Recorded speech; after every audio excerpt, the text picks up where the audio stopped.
Morning, everyone. I entered the Senate the same year that Representative Gabby Giffords was shot. I knew then that the state of political rhetoric was encouraging violence. I think it's imperative now, more than ever, that the leaders in our country disavow violence and lead by example. Through the years, I've personally been exposed multiple times to political violence. I was in the right field batting cage when the crazed shooter unleashed nearly 200 shots at our congressional baseball practice. I'll never forget Steve Scalise valiantly trying to drag his body away as the gunman continued. Later that year, a Trump-hating felon attacked me from behind in my yard. I was just straightening up from picking up a tree limb. I was wearing noise cancellation headphones, never saw him coming, running pell-mell down the hill. I was struck in the back. The force of the blow sent us through the air nearly 10 feet, down the hill until his shoulder impaled me as we hit the ground. 6 of my ribs were broken. 3 of the ribs were completely separated, such that for weeks, the ends of the ribs would grind upon each other. My lung was damaged. For weeks, I could inhale, but not have the rib strength to exhale. I developed 2 pneumonias.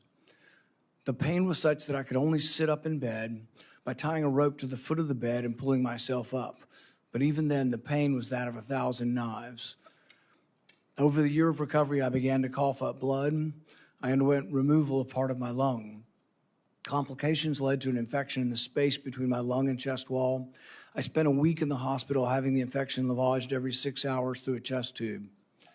Recently, Senator Mullin, if you have time to listen, you were confronted by constituents that were angry because you voted against my amendment to stop all funding for refugee welfare programs. Instead of explaining your vote to continue these welfare programs for refugees, you decided to transfer the blame. You told the media that I was a freaking snake and that you completely understood why I had been assaulted. I was shocked that you would justify and celebrate this violent assault that caused me so much pain and my family so much pain. I just wonder if someone who applauds violence against their political opponents is the right person to lead an agency that has struggled to accept limits to the proper use of force. Being confronted by your constituents. But Senator Mullin, your constituents are justifiably upset with you. By now, most of America knows that the Somali welfare fraud in Minnesota stole over $9 billion. But instead of defending your vote, you took to continue the vote to continue these refugee welfare programs. You chose to lash out at me. You went on to brag that you'd already told me to my face that you completely understood and approved of the assault. Well, that's a lie.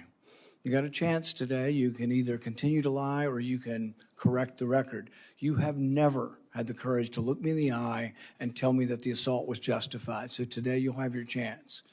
Today I'll give you that chance to clear the record. Tell it to my face. If that's what you believe, tell it to me today. Tell the world why you believe I deserve to be assaulted from behind, have 6 ribs broken and a damaged lung. Tell me to my face why you think I deserved it. And while you're at it, explain to the American public why they should trust a man with anger issues to set the proper example for ICE and Border Patrol agents. Explain to the American public how a man who has no regrets about brawling in a Senate committee can set a proper example for over 250,000 men and women who work at the Department of Homeland Security. Senator Peters, you're recognized for your opening comment. Well, thank you, Chairman Paul. Thank you, Senator Mullin, for being here today. Congratulations on your nomination. And I certainly appreciate your willingness to meet with me as well as my staff as we consider your nomination to serve as Secretary of the Department of Homeland Security. I'd also like to welcome your family who is joining us today and to thank all of them for their commitment to public service. We do it as a family, as you know. The Department of Homeland Security is a complicated organization with challenging operational dynamics. As everyone is well aware, many components within DHS are currently operating without funding. But let's be clear, Democrats are committed to funding TSA, FEMA, the Cybersecurity and Infrastructure Security Agency, and the Coast Guard while we negotiate much-needed ICE reforms. We tried to pass those bills by unanimous consent multiple times over the past 2 weeks. Unfortunately, Republicans have blocked those bills each and every time. Yesterday, the White House sent a letter laying out their latest offer, but the devil is always in the details. Administrative action is not enough. We need to pass real reforms into law. If Republicans really do agree with us that TSA and other personnel need to be paid, then they should join us and pass the bills to pay them today. We can do that while we continue to negotiate needed ICE reforms. But let me be clear, these are very straightforward reforms that we're asking for. We just want ICE to follow the same rules that our local police and our local communities follow every day. But DHS has faced management challenges since the start of the Trump administration, and over the past year, many of those challenges have unfortunately only increased.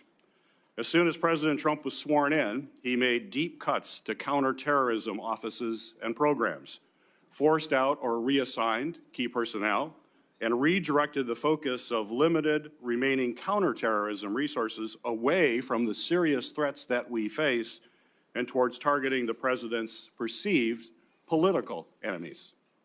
The administration has also gutted our nation's main cybersecurity agency, once again forcing out or reassigning highly talented personnel, slashing budgets, and limiting the agency's work to help private companies address significant cyber attacks and protect Americans from criminal hackers and support secure elections.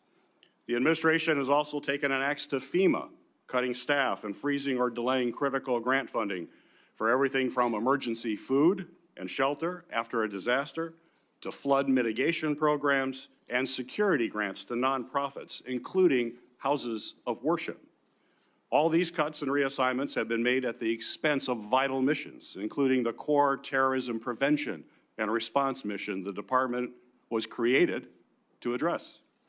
In doing so, the Trump administration has broken trust between law enforcement and the communities they are intended to protect, a break that will have a generational impact on public safety and security. And now, after President Trump's reckless war of choice against Iran, the threats to our nation have never been higher. In my home state of Michigan, just last week, we saw both a major medical device manufacturer get hacked by an Iranian-backed group and a horrific violent attack on Temple Israel, a Metro Detroit area synagogue.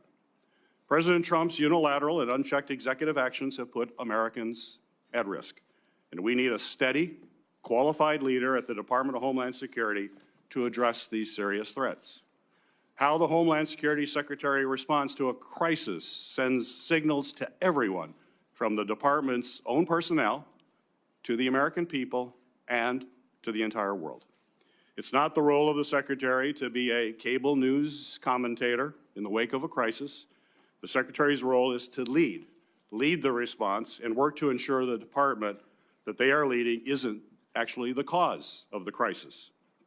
A Secretary who jumps to conclusions without the facts, as we saw in the case of Renee Good and Alex Preddy's killings, only worsens the situation and actually makes us less safe. This is a role where temperament matters, where judgment matters, and where experience matters. We have seen under Secretary Noem's leadership how shortcomings in these traits can compound the challenges that already come with leading a large and complex department. And now, more than ever, we need a DHS Secretary who is a steady hand, who will provide thoughtful leadership, follow the facts, tell the truth, and hold agency officials accountable when they need to be held accountable. We need a DHS Secretary who is committed to the rule of law and who will protect and cooperate with independent oversight, whether that's from the Inspector General or from members of Congress. And we need a DHS Secretary who is free from distractions and conflicts of interest that only undercut the department's work and also break trust with the American people. Senator Mullin, I appreciate you being here today to answer our questions about these concerns and your experience and qualifications for the job. And while I'm interested in hearing more about your vision for leading the department, I do have reservations about your readiness to take on such a significant role at such a critical time.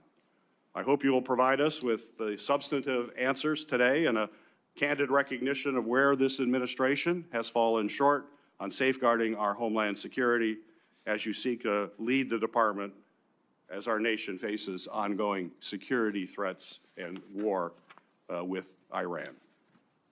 Senator Mullin is to be introduced today by Senator Lankford. Senator Lankford, you are recognized for your introduction of our witness. Paul, thank you. Markwayne, I'm proud that you're here. I get the honor of getting a chance to be able to recognize and introduce my friend, Markwayne Mullin, my fellow senator from the state of Oklahoma, and somebody that I've seen work incredibly hard to be ready for every single task you've ever taken on, and to be able to not only do it, but do it well. There are a lot of folks that think they know you. I actually get to know you, and I have had the opportunity to be able to serve beside you for now over a decade and have seen your tenacity and your work effort. Folks may not know that the first time we really got to know each other, ironically enough, was around a natural disaster, a FEMA event. It was Briarwood Elementary in 2013 when a tornado came right through the heart of Oklahoma. You had literally just been elected a few weeks before that and had just taken the oath of office. The Oklahoma delegation all gathered together at the very tragic event there at Briarwood Elementary. And while we were meeting with the principal and meeting with teachers and families and walking through the debris field that was that elementary school, we turned around to be able to look for Markwayne, and for a minute we couldn't find him because in one of the debris piles there was water shooting out of the middle of it, and his plumber instinct said, I got to go find that and figure out how to solve that.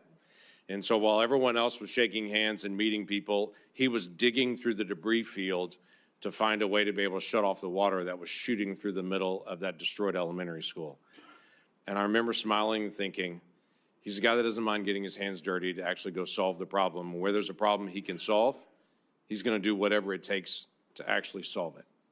Markwayne grew up in a very small town in far eastern Oklahoma, ironically named Westville, in the easternmost part of Oklahoma. Just 1,300 people call Westville home. He grew up in a family of modest means. I think that'd be safe to be able to say. The youngest of 7 children in a family that just didn't have much. His dad ran a very small plumbing company that then Markwayne took on and grew into being one of the largest plumbing companies in the entire state.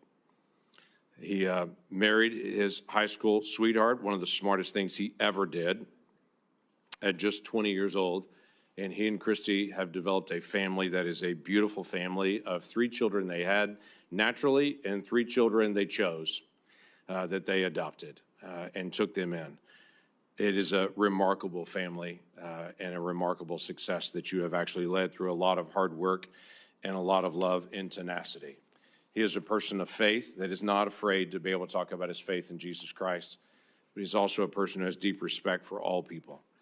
Markwayne has served in Congress for 14 years, 11 years in the House of Representatives, 3 here in the Senate. He's passed legislation that he will now be charged with actually implementing it in the order that was actually passed. He served on the Appropriations Committee here.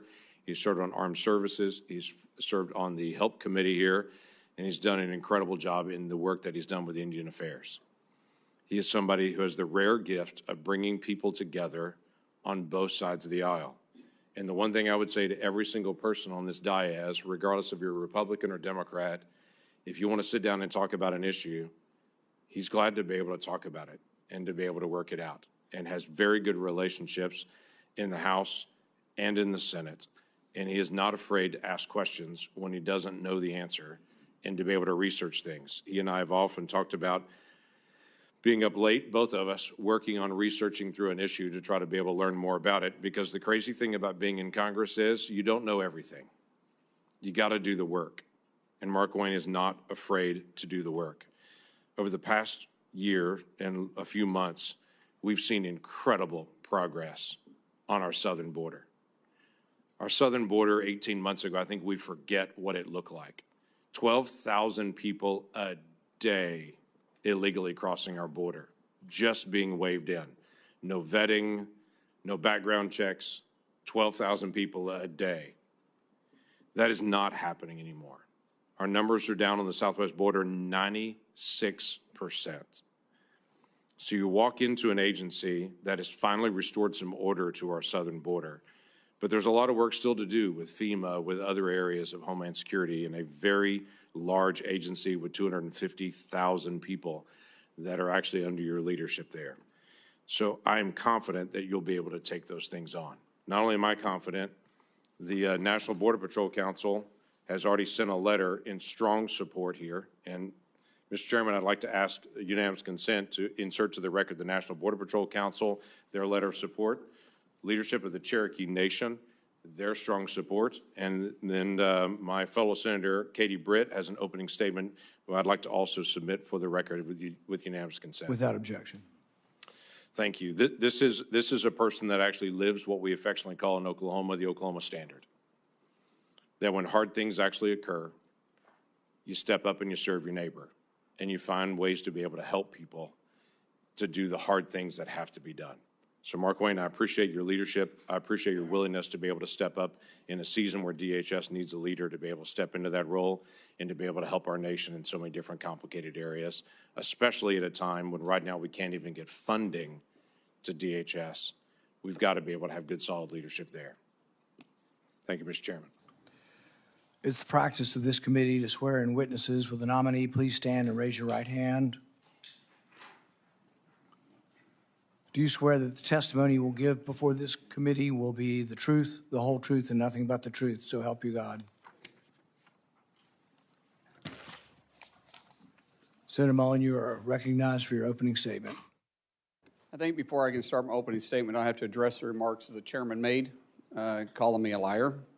Sir, I think everybody in this room knows that I'm very blunt and direct to the point, and if I have something to say, I'll say it directly to your face. If you recall, back in my House days, we actually did have this conversation because of the remarks that I made. You were in a room. I simply addressed that I said I could understand because of the behavior you were having, that I could understand why the neighbor did what he did. As far as my terms of the snake in the grass, sir, I work around this room to try to fix problems. I've worked with many people in this room. Seems like you fight Republicans more than you work with us. I did address those remarks. I did explain your gimmicks by the amendment you put forth. And as far as me saying that I invoke violence, I don't. I don't think anybody should be hit by surprise. I don't like that. But if I do have something to say, everybody in this room knows I'll come straight to you. I'll say it publicly and I'll say it privately, but I'll never say it behind your back. So for you to say, I'm a liar, sir, that's not accurate. And I got proof to say that because you have spent millions of dollars in my campaigns against me because we just don't get along. However, sir, that doesn't keep me at all from doing my job. I can have different opinions with everybody in this room, but as Secretary of Homeland, I'll be protecting everybody, including Kentucky, as much as I will my own backyard in Oklahoma. It's bigger than the partisan bickering that we have.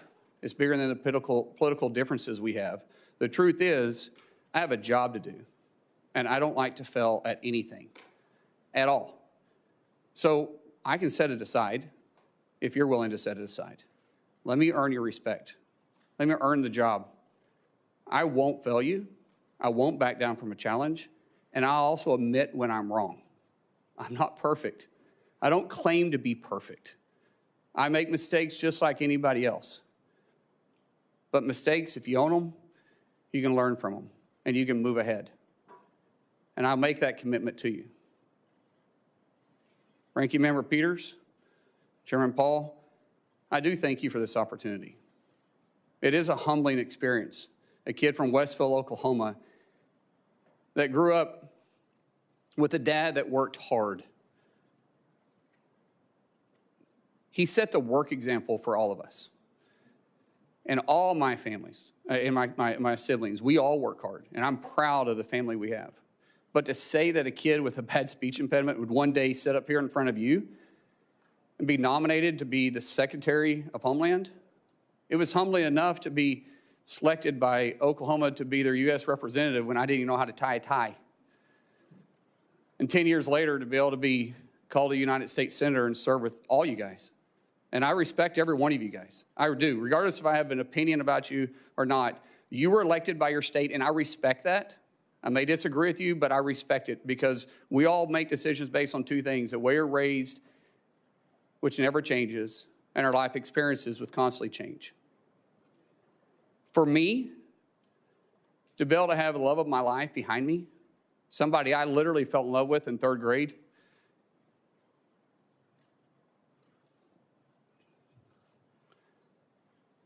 I knew I was going to marry her in 8th grade. She didn't know that yet. We had to work through that process. But at 18 years old, and I was 19, she agreed to marry me. I didn't have anything. I was on a wrestling scholarship, living in a dorm. She was cheering at Northeastern State University. I think she fell in love with my truck, because my truck was pretty cool. But the truth is, we didn't know what we didn't know, but we did know we loved each other. And I haven't been perfect. I apologize to her quite often and send her flowers all the time. But I still am humbled by the fact that we've got to enjoy this walk together. We've had God on our side and her right beside me. And to our 6 children who's been on this adventure with me, what an adventure it's been. We have a saying in our family: you're never going to change anything you're willing to tolerate. That's how we live our life, and that's how we move forward. And regardless of what's in front of us, we always take it on as a family. And I'm not scared of a challenge. I am scared of failure. And so I will work hard each day. I'll work hard to make the 280,000 employees at DHS with the 22 agencies that's underneath me proud.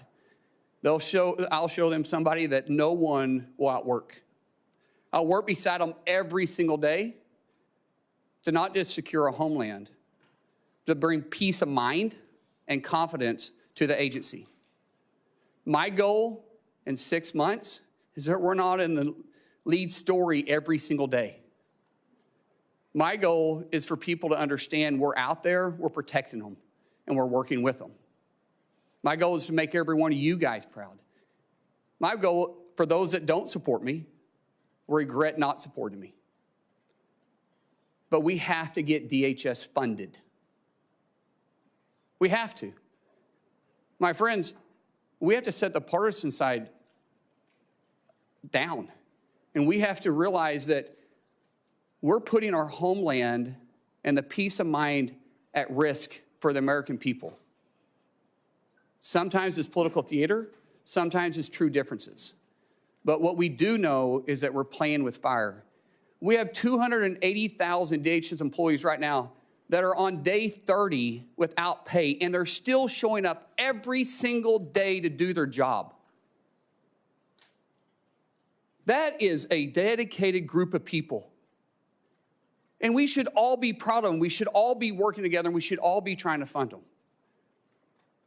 So I pray, seriously, I pray that we can get past this.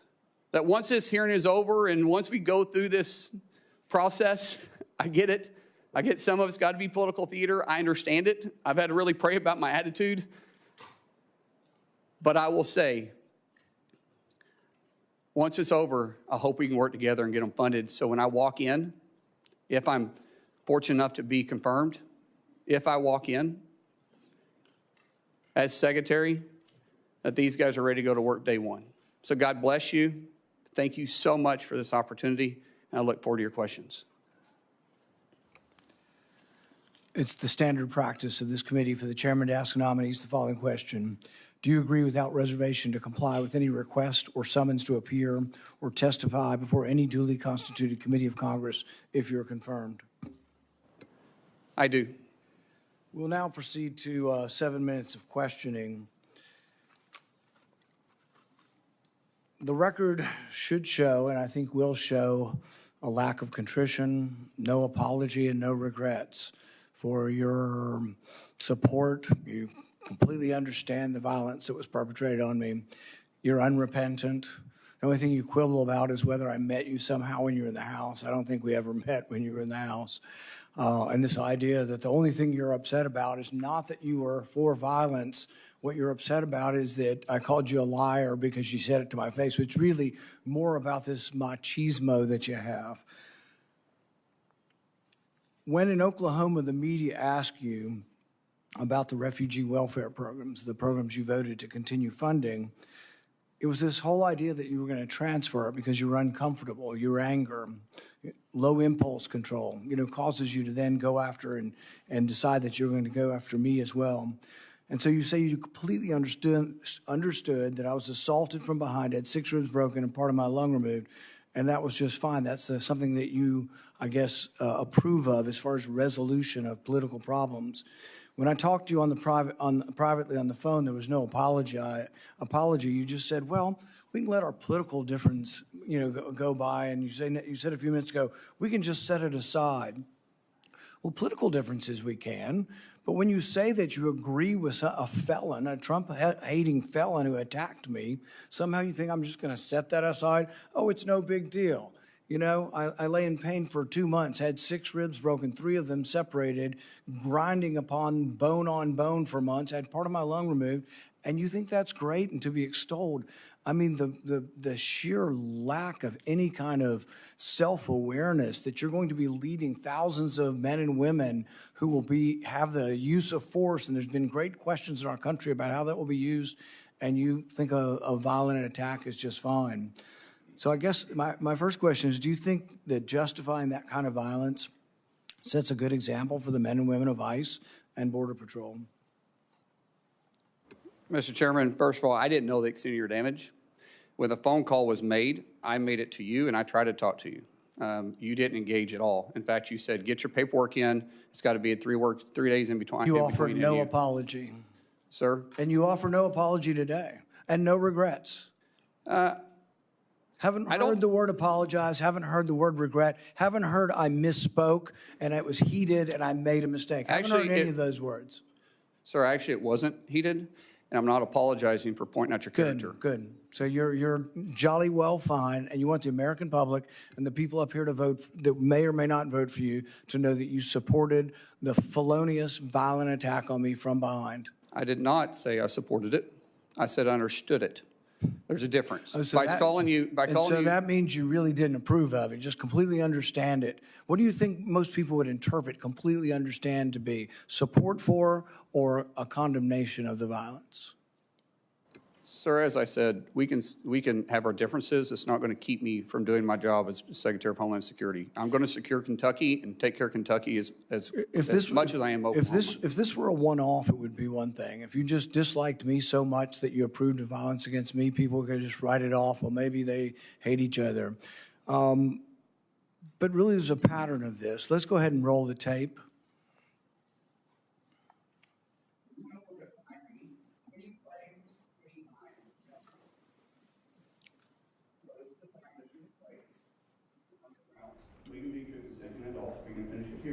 Okay, that's fine. Perfect.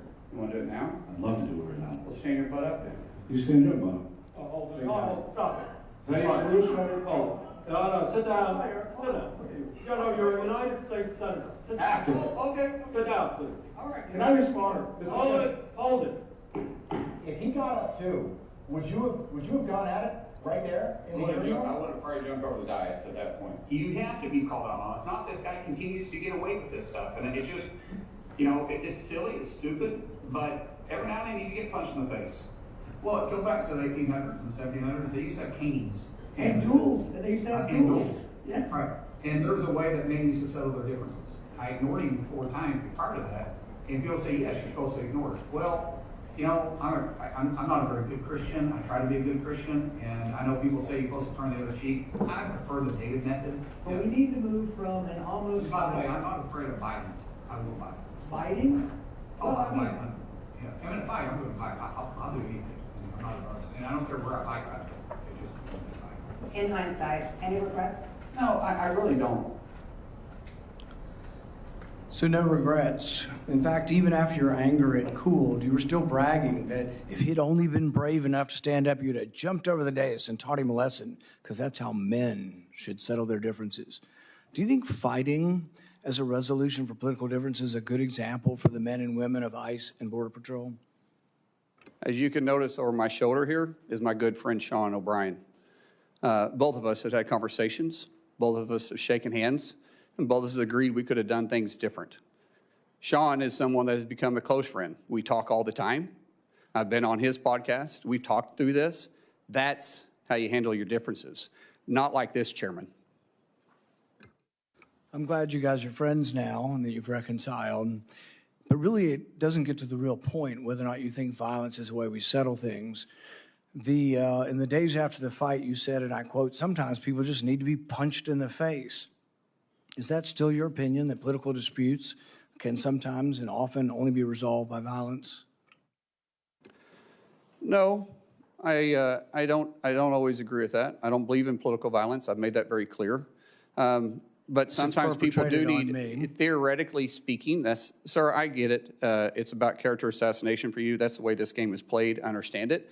And you are making this about you, which is fine, but that doesn't keep me as Secretary of Homeland Security. It's character assassination when you were the one lauding the assault. Who do you think started that character assassination? I'm just repeating what you have done in character assassination. I'm repeating your support for the assault. So that's somehow something I started? No, sir. What I'm saying is you're adding a lot to it. In the days after the fight, you did many interviews in which you justified the violence as historically justified by precedents, such as caning and dueling. Is it today your opinion that the caning of Charles Sumner was not only justified, but argues still for resolving our political differences with violence? What I was simply pointing out is some of the rules that still apply to this body. For instance, dueling with 2 consenting adults is still there. I was pointing out what is still illegal acceptable. for 170 years. There's no precedent for legal dueling. Even then, they fled the country. Do you realize that the man that beat Charles Sumner with a cane, he beat him till he was unconscious? You know why no senators intervened? Because his friend held a gun on the other senators, and he kept beating him until he crushed his skull. That's what you're insinuating is the precedent of the Senate, and that's what you live by. That is a very, very dangerous sentiment.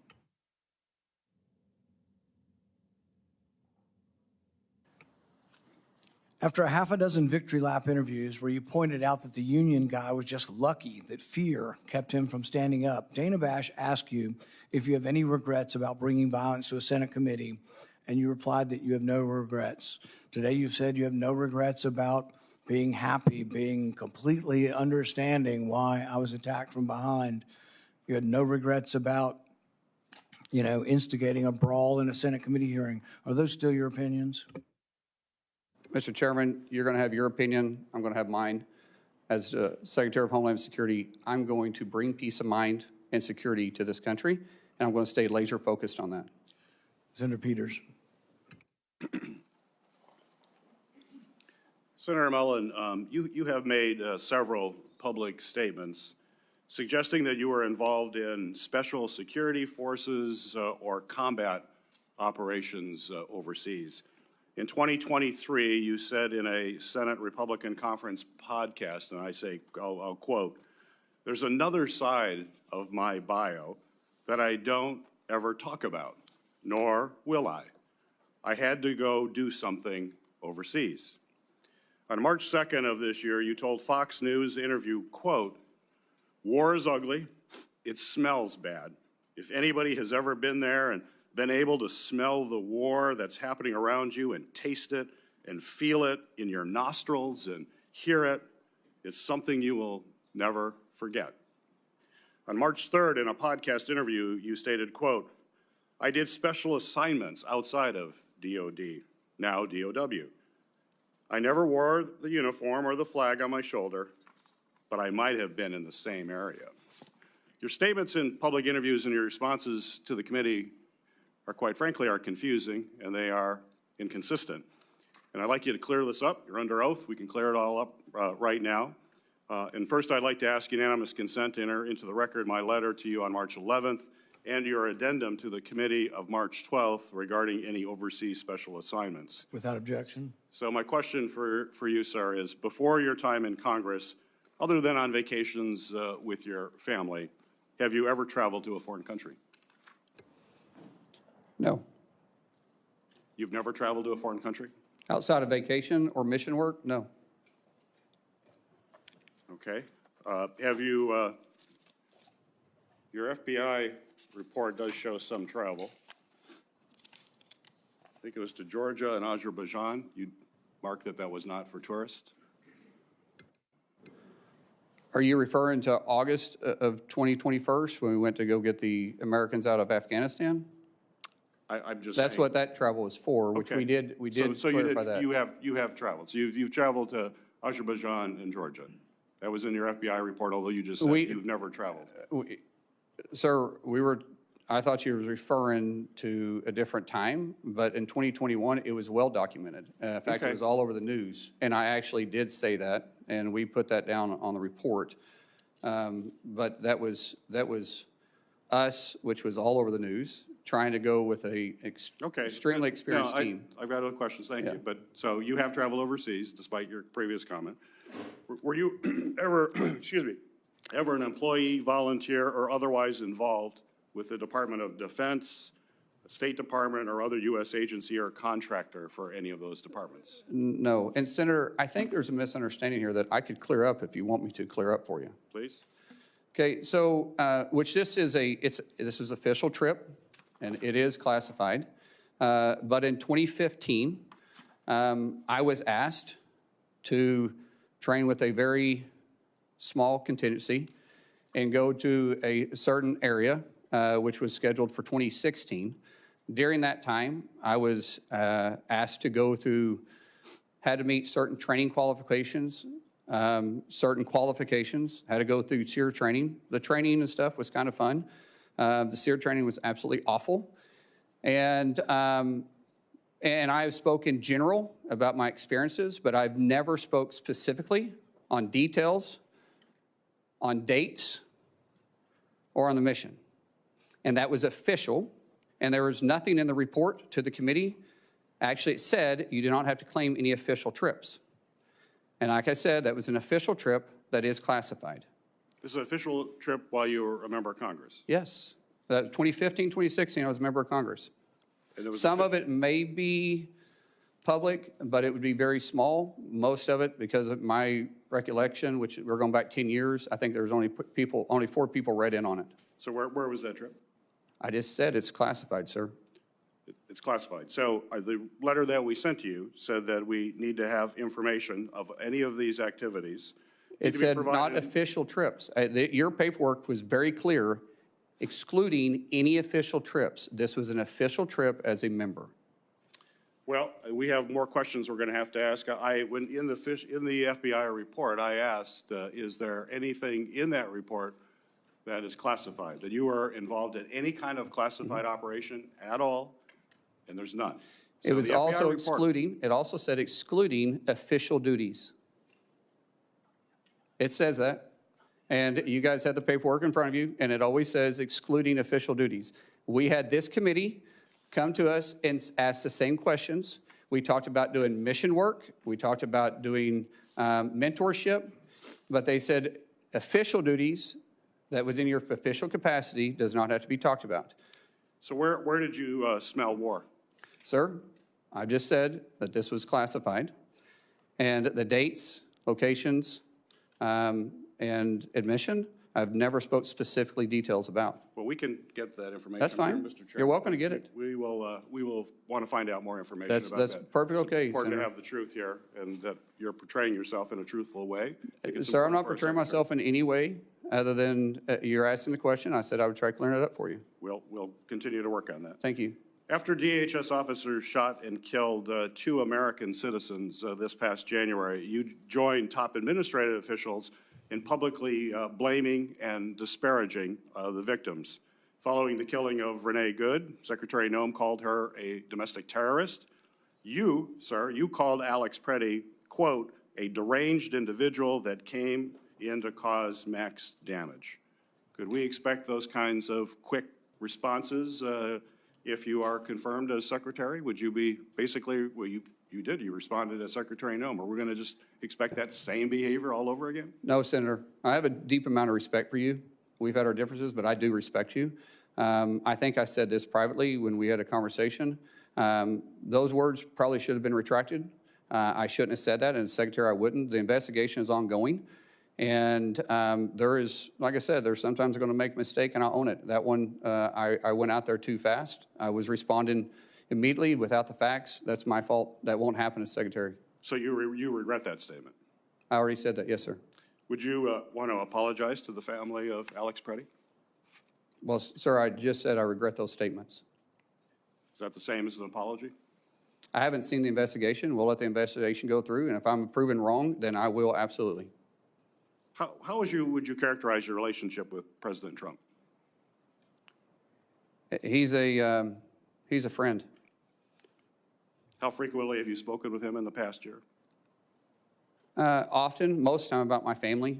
If you want to explain the friendship, I'll tell you. My wife will tell you the same thing. When someone loves your kids when they're going through a difficult time, like we have, the amount of outpouring of support from the president and the friendship we saw going back to 2000 or 2020 was quite remarkable.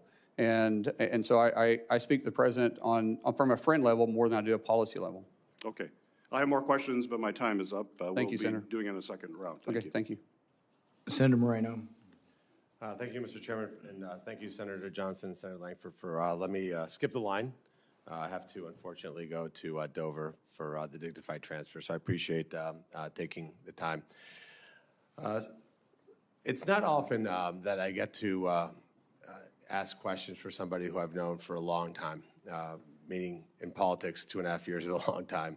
I've gotten to know you as a friend, as a colleague. I've seen you interact as a dad. I've seen you interact as a husband. And I just want the American people to know you're a good man.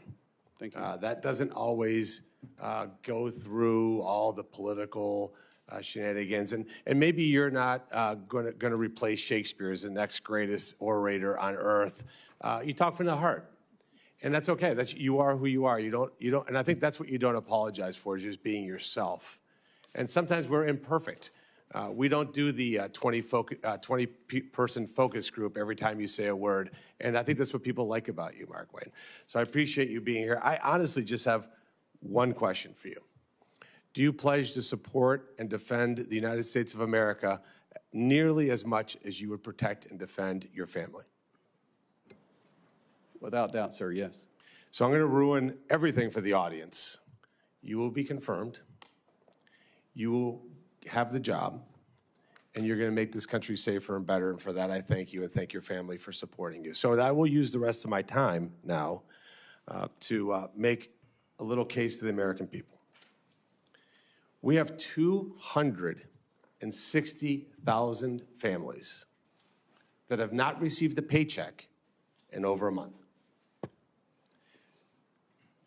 260,000 American citizen families who have not received a paycheck in over a month. None of those people are in charge of policy. There's not one of those families that makes policy decisions for the most part. That's on the people here. There isn't a single human being on this dais that has missed a paycheck. Every single one of us has gotten a paycheck the last 30 days and before that. And yet we sit here and we do political theater. And I said to my colleague, Senator Britt, the other day, that in my 14 months here, I only felt ashamed of this chamber once, and that was last Thursday. When you saw the ultimate political theater, colleagues going, let's fund TSA. How about the Coast Guard? Oh, that's a different person that's going to talk about that. How about FEMA? It's a different person that's going to talk about that. You can't have it both ways, by the way. You can't have Democrats saying, I can't believe the Trump administration is cutting government employee numbers. By the way, over 300,000, we haven't missed a beat. And yet at the same time, not pay people who are actually showing up for it. That seems decently incongruous. We can't say President Trump isn't defending the homeland. Well, he is absolutely doing that every single day. And yet we're allowing these agencies to not be funded. And I have tried really hard to learn how this place works. This is all very new to me. And I remember many, many Democrats saying to me, we have the constitutional duty to fund agencies through appropriations. And then we have a separate piece where we argue policy differences, but we should never marry both together. Because when you marry both together, you don't hurt us. You don't hurt the people here in D.C. You hurt the men and women who are going to work every day to defend this country. And that's a disgrace. I actually don't know how you would sleep at night, knowing that you're hurting families like that. People can't make their rent payments, can't make their mortgage payments. Their cars are being repossessed. They're having to tell their kids they can't send them to dance recitals because they did everything right in life except got a job with the Department of Homeland Security so that a politician can make a 30-second video online and then use it to fundraise for the next election. That's disgusting. So let me just say this. What are we not talking about? You know, the ranking member said, oh, look, we said we'd fund. He's not paying attention right now, which is fine. We said we're going to fund FEMA. When you guys are done talking, I'll continue if you like.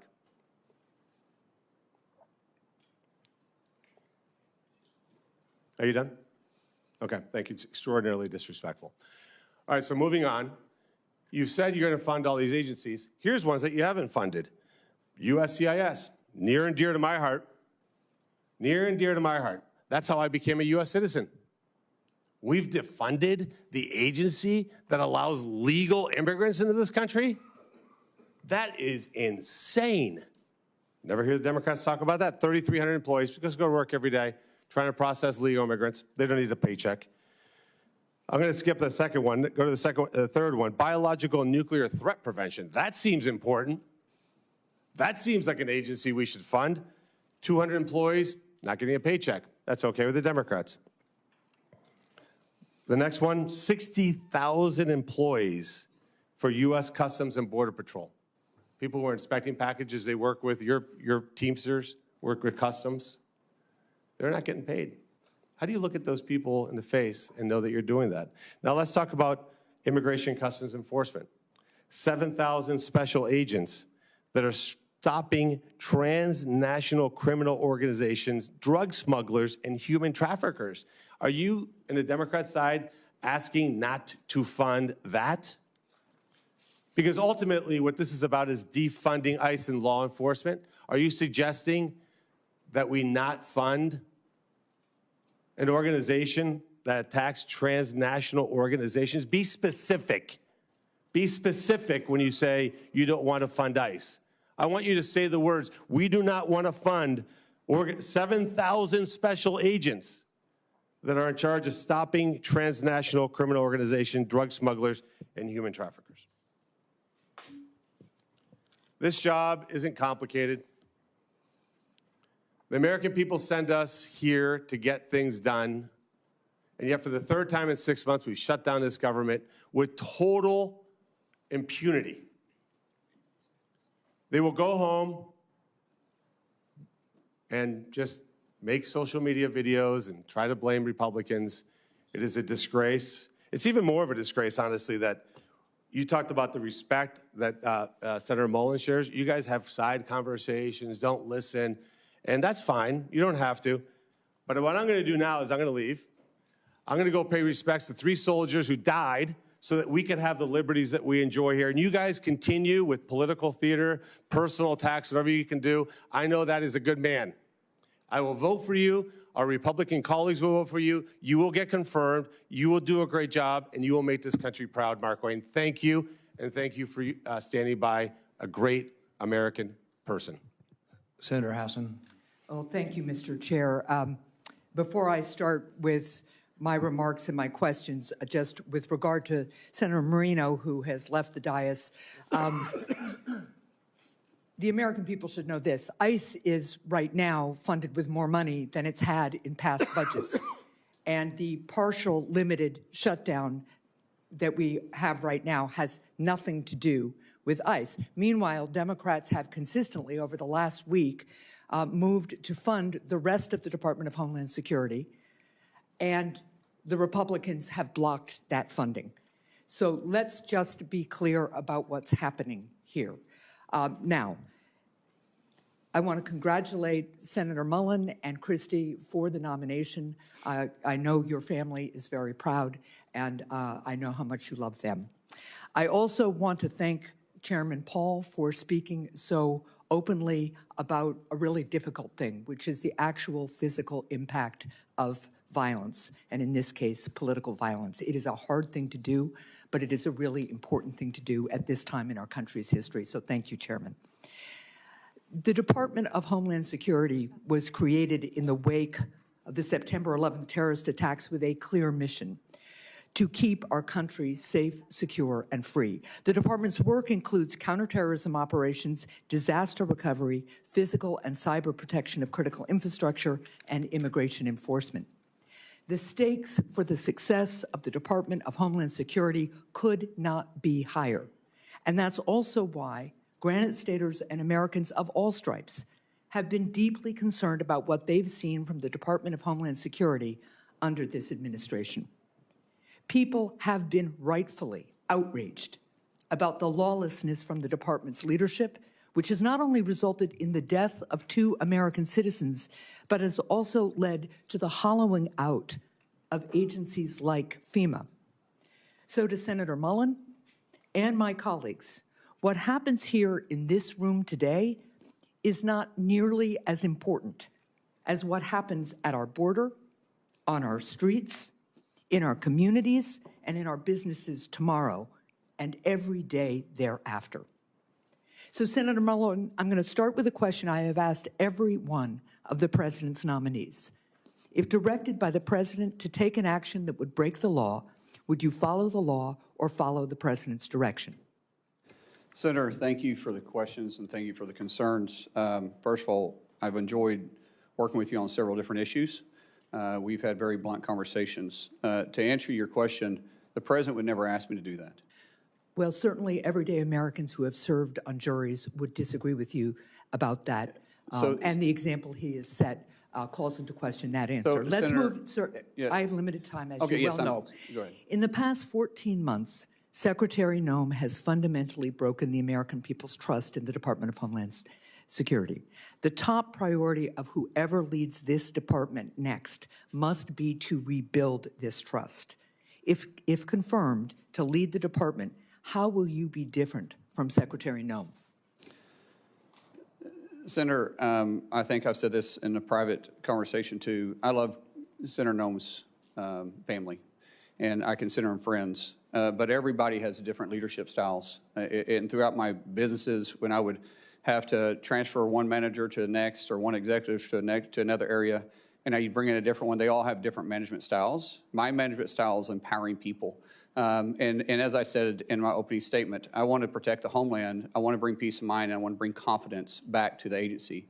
I'm not going to be the smartest guy in any room I walk into, but I know how to get talent, and I know how to bring those people together. Let me interrupt you again. I'm sorry, sir, because our time is limited. But let's be really clear. What Secretary Noem did was give the green light to lawless behavior.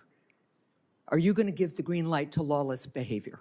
I will operate within the parameters and the policies and the laws that you guys set for me. And the Constitution of the United States. Of course, the Constitution of the Fourth of the United Amendment, States. among other things. Of course, the Constitution of the United States. I'll swear to uphold that when I get sworn in. But be very clear, I don't get to choose the laws that I enforce. You guys pass the laws. I enforce those laws. Right. And the reason why we haven't had... shooting a protester who was exercising his First Amendment speech and carrying a lawfully licensed gun is not a lawful behavior. Now, let's move on to another issue. Granite Staters pushed back hard against ICE's plan to build a detention center in Merrimack, New Hampshire. And despite poor communication from the department, eventually Secretary Noem canceled the plans for this facility. Senator, will you ensure that the Merrimack plan remains off the table, or will you consider restarting it? Ma'am, I haven't seen the facts behind it. As I stated when we spoke in your office, I will work with you on this. We want to be good partners in your state and in your community. I don't know the strategic purpose of it. I don't know what has happened, so it's hard for me to state something that I haven't got briefed on. But I have made this very clear to you in private and here too. I will work with the community leaders and make sure that we're delivering for the American people what the president set out. I appreciate that. In follow-up conversations with my office, ICE refused to comment on opening new facilities elsewhere in New Hampshire. They've said they won't do it in Merrimack, New Hampshire. But will you commit to me that ICE will not open any new facilities in New Hampshire or elsewhere in the country without the support of the local community? Ma'am, I will work with the local community, and I'll work with you in your office. I won't be able to speak to that until I understand the risk and the reason behind delivering the mission that's set in front of us. We got to protect the homeland, and we're going to do that. But obviously, we want to work with community leaders. We want to be good partners, and we're going to work in your state as hard to make sure we build relationships and work in that manner. Well, look, I will be here for a second round of questions because I have a lot more, but let me just point this out. Americans want to secure their country. I agree. We all love this country. We all know we need to be safe, secure, and we all want to be free together. The people of New Hampshire will take into consideration a request by ICE and the federal government to do its part. But transparency and local control and respect of local people throughout New Hampshire and throughout the country is an essential piece of our democracy. And what I've been hearing from ICE and from other DHS folks is, well, the pushback's too hard. You either can make the case for these facilities and explain how you're going to support the local community and deal with the fact that they'll lose property tax dollars, for instance, or if you can't make the case, it shouldn't be built. So I really would encourage the department and all of us to remember that this is a government of by and for the people, and if you can't make the case to the people, you shouldn't be doing it. Thank you.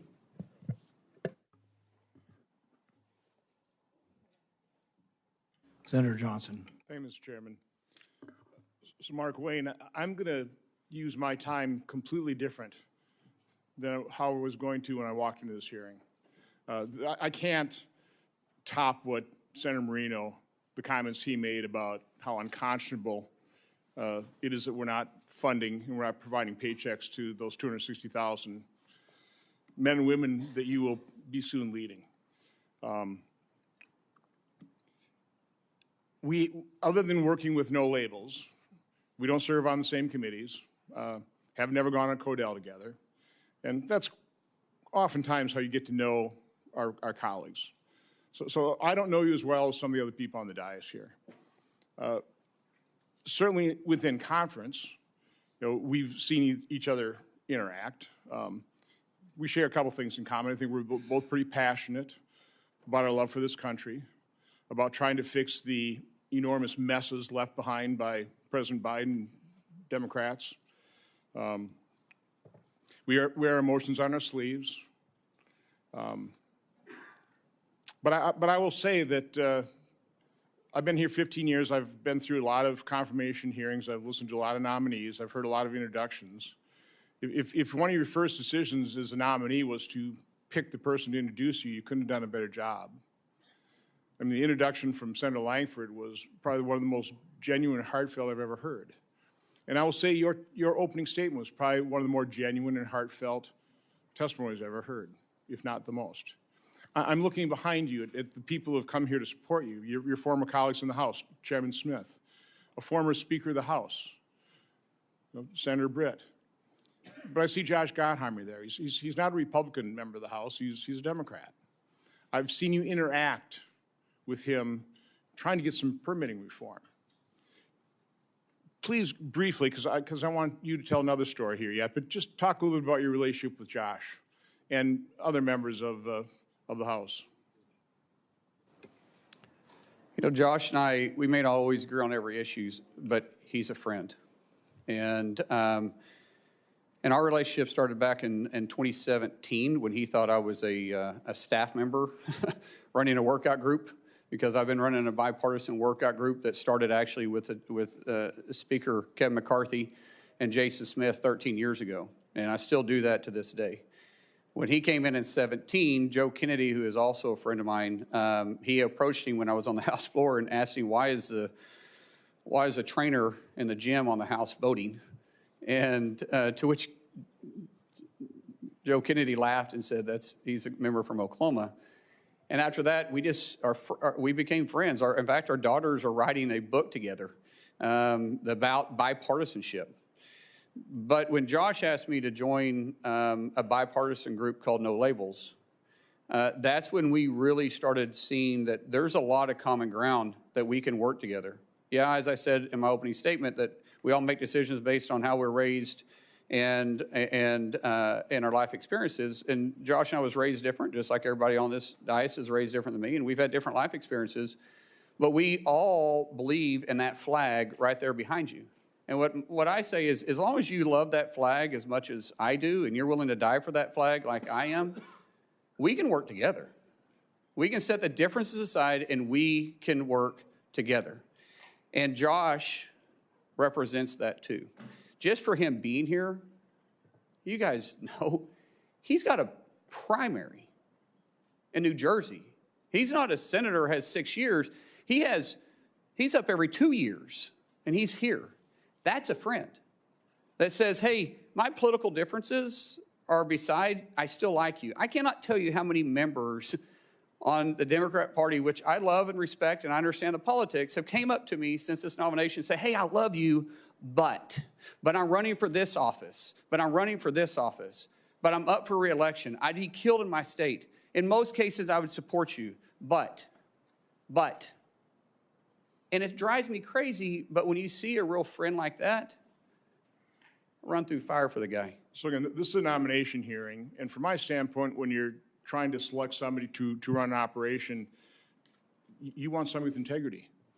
Somebody with that passion toward the mission, keeping this nation safe, having this love for this country.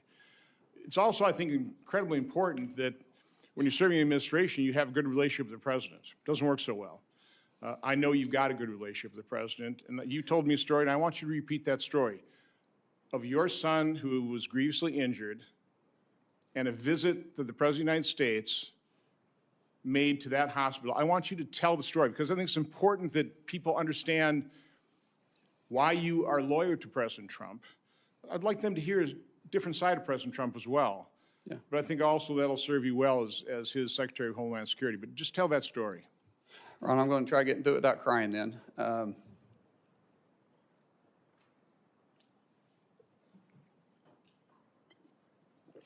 It's not about President Trump, it's about my son. So my son was a really world-class athlete, and January 17th of 2020, which mind you was an election year, he had a really serious brain injury. Woke up 26 hours later and he's a different kid. We almost lost him. For 26 hours, he had an extremely low pulse.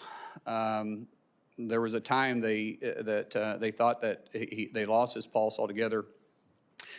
And when he woke up, he was just different. I mean, here you had a world-class athlete that wrestled all over the world since he was 12 years old, and he couldn't touch his nose. He couldn't walk without shuffling his feet. He had short-term memory loss. He couldn't control his muscles. Couldn't add 5 plus 3. He was in high school at that time. Had to learn how to read, walk, everything. And the president found out about it, and he gave me a call immediately. And one thing that the president joked about was, like, he said, let me get this straight. He doesn't know who you and Christy are, but he knew who I was because the only question you got right is who the president was. And he said, Trump, with this cocky grin on his face. And but the president didn't understand the severity of it, but he heard it in my voice, and immediately he went to work.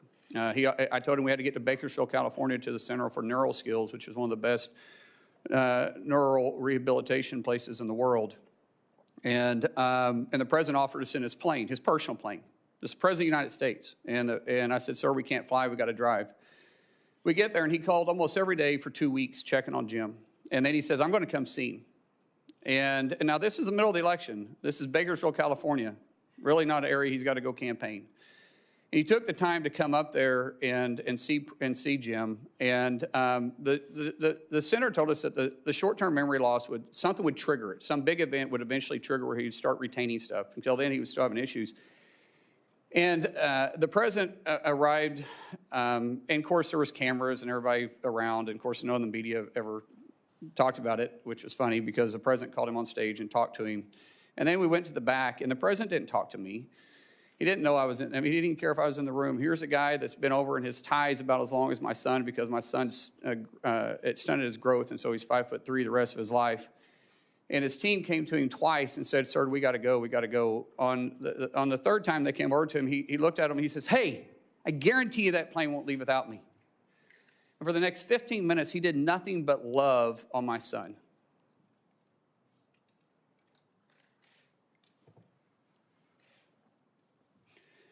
That one incident jogged his memory.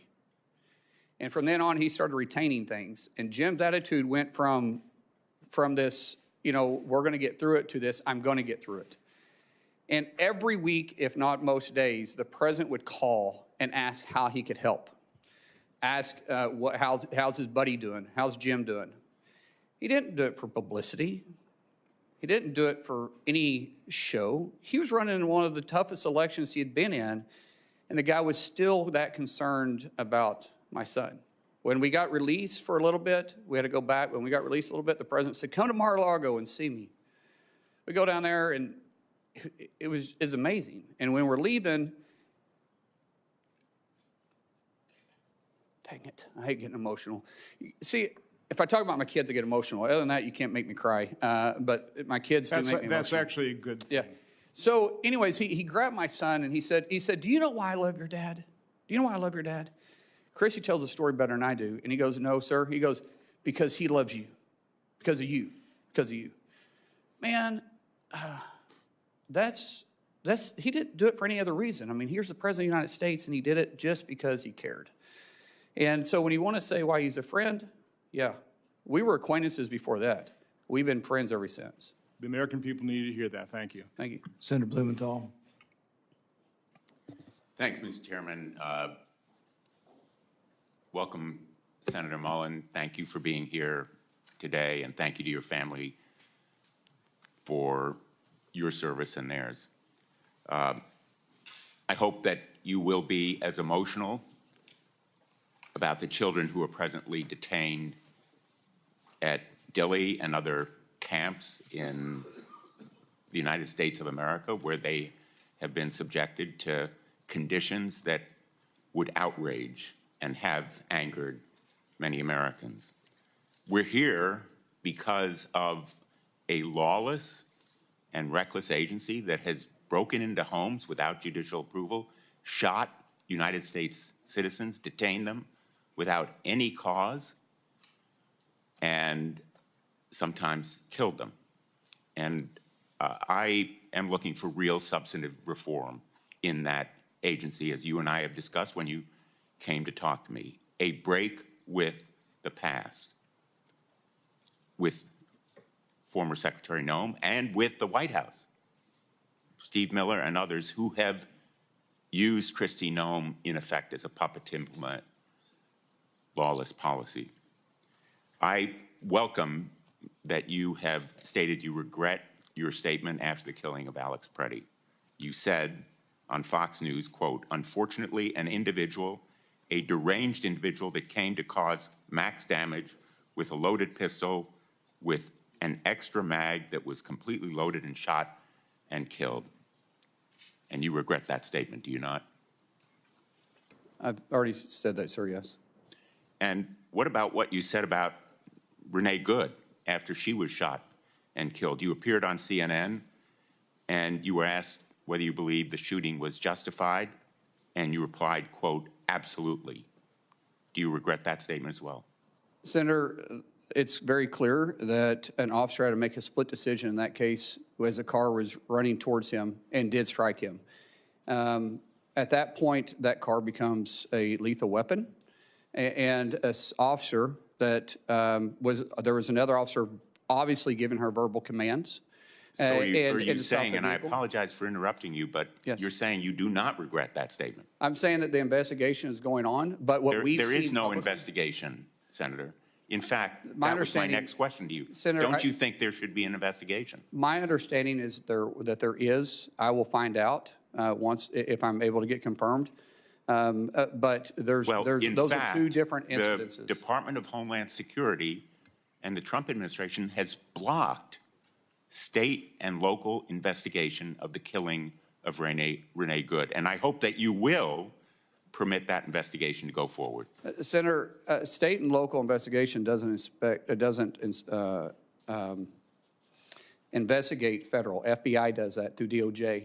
And I believe the FBI is looking at this case. And I do want to say something to you. What you said about the terrible conditions that this administration is putting in kids. But what you left out is that they've actually recovered over 160,000 kids that were trafficked or lost during the Biden administration. What is inhumane is the 12 to 13,000 individuals coming across the border every single day, and we're not having tracked the kids. At one time, the number's up to 385,000, and that's sad. Because you said that you were going to be, and I'm quoting you, blunt and direct and to the point.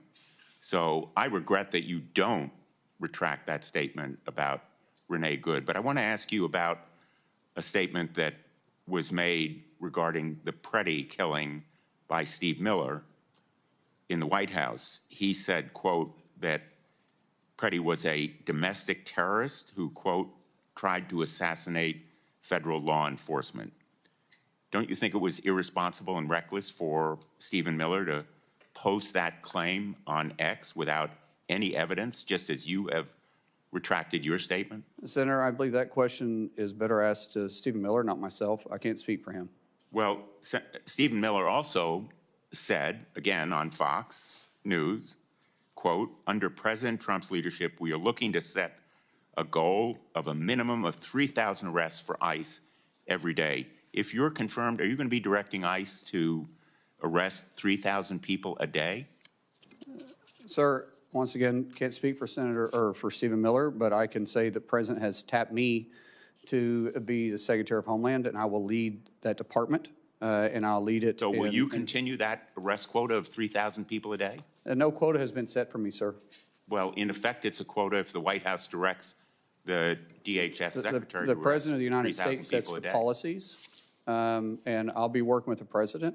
If you have a question for Stephen Miller, please Well, I ask really him. regret that you are going to stick to those same policies and practices and condone the statements of the White House that are so demeaning to someone who was a victim of lawlessness and recklessness by an ICE officer. Senator, I didn't say that. Well, let me ask you words in my then mouth. a different question. ICE has been breaking into people's homes without any judicial warrant. The sanctity of our homes is absolutely critical. I think you'd agree with that point.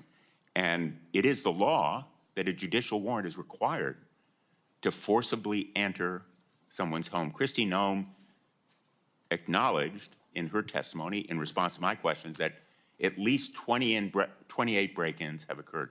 My ranking member leadership on the subcommittee for permanent investigation has produced a report that shows probably many more such break-ins have occurred. The result of a memo last May from the acting director, Todd Lyons, and it's behind me now, that instructed ICE agents to break into homes.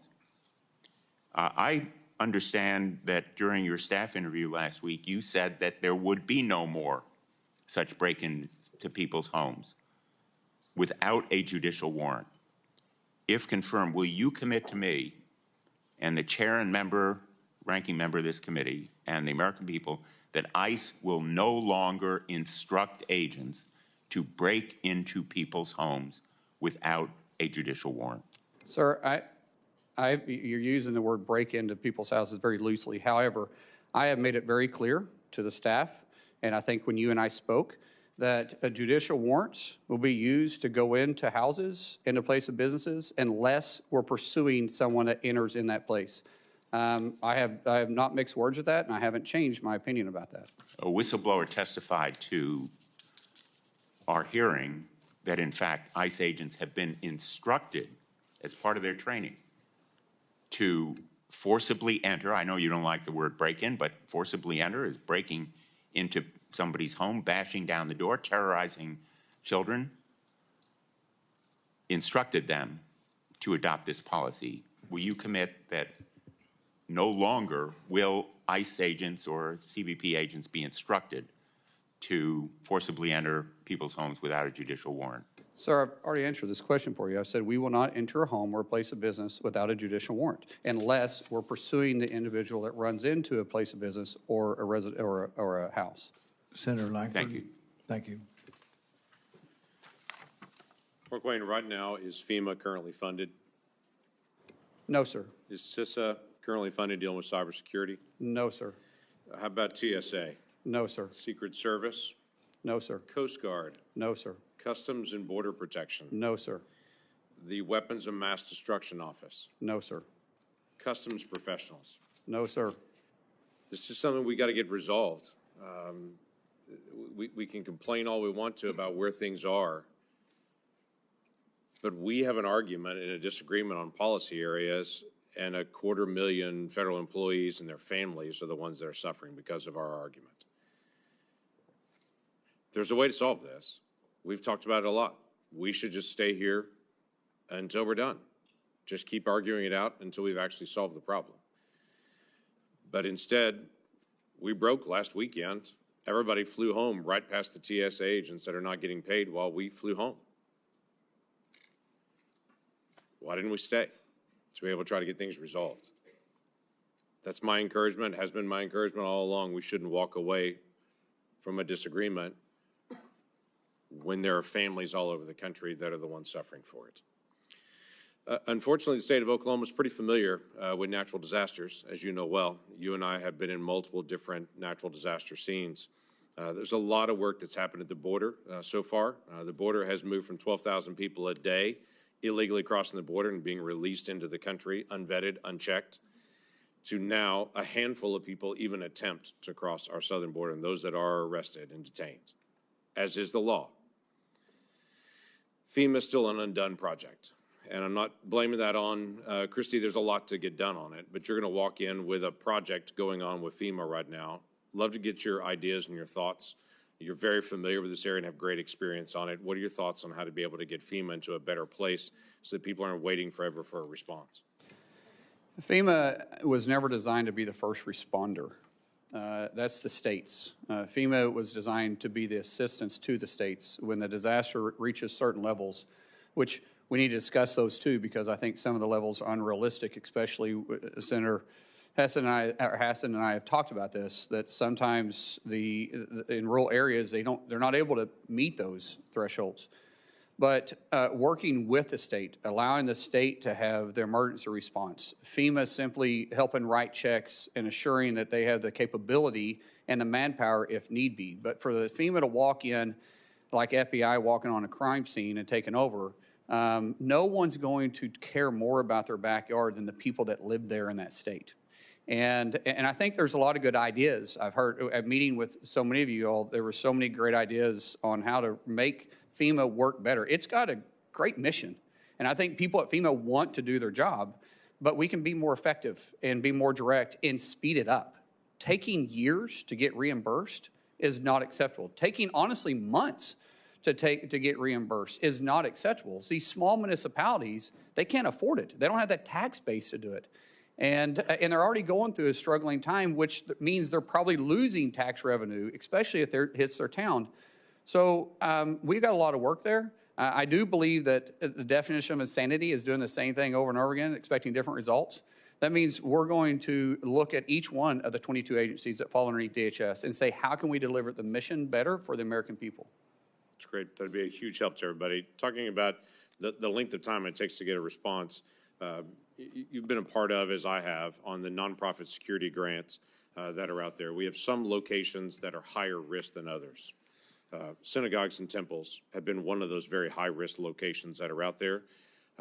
Last week in Michigan, we had another situation where an absolute terrorist drove a vehicle packed with explosives into a Jewish daycare, intending to kill as many Jewish children as he possibly could.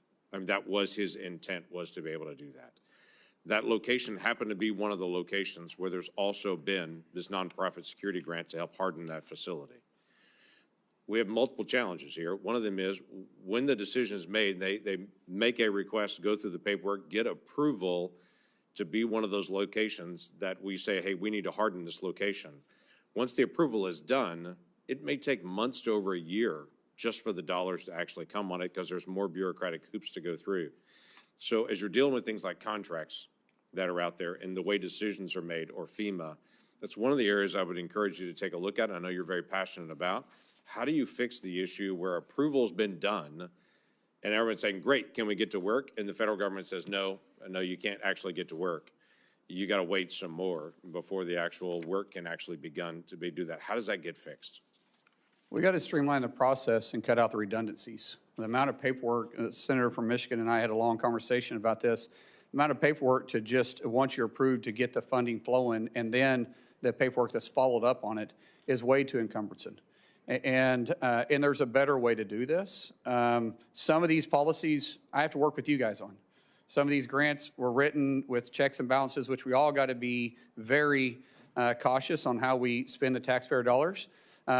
Things that I can change, things that I can cut out on the redundancy part of it, I will work with. Things that, as the Senator and I talked about, things that it may take you to make changes on, we'll bring it to your attention. I will work with you, and we'll see how we can make it better.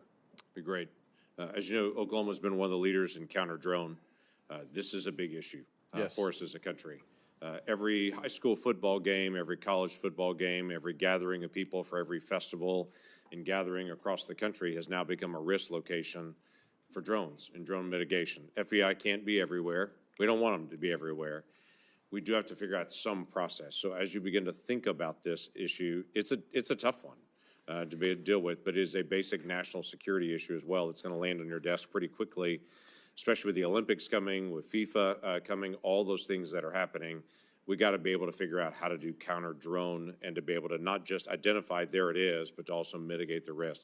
What are your initial thoughts? Well, I'd love to speak about that. With funding, talking to some of our agency heads, with a lack of funding right now, we have people quitting because they got to go to work.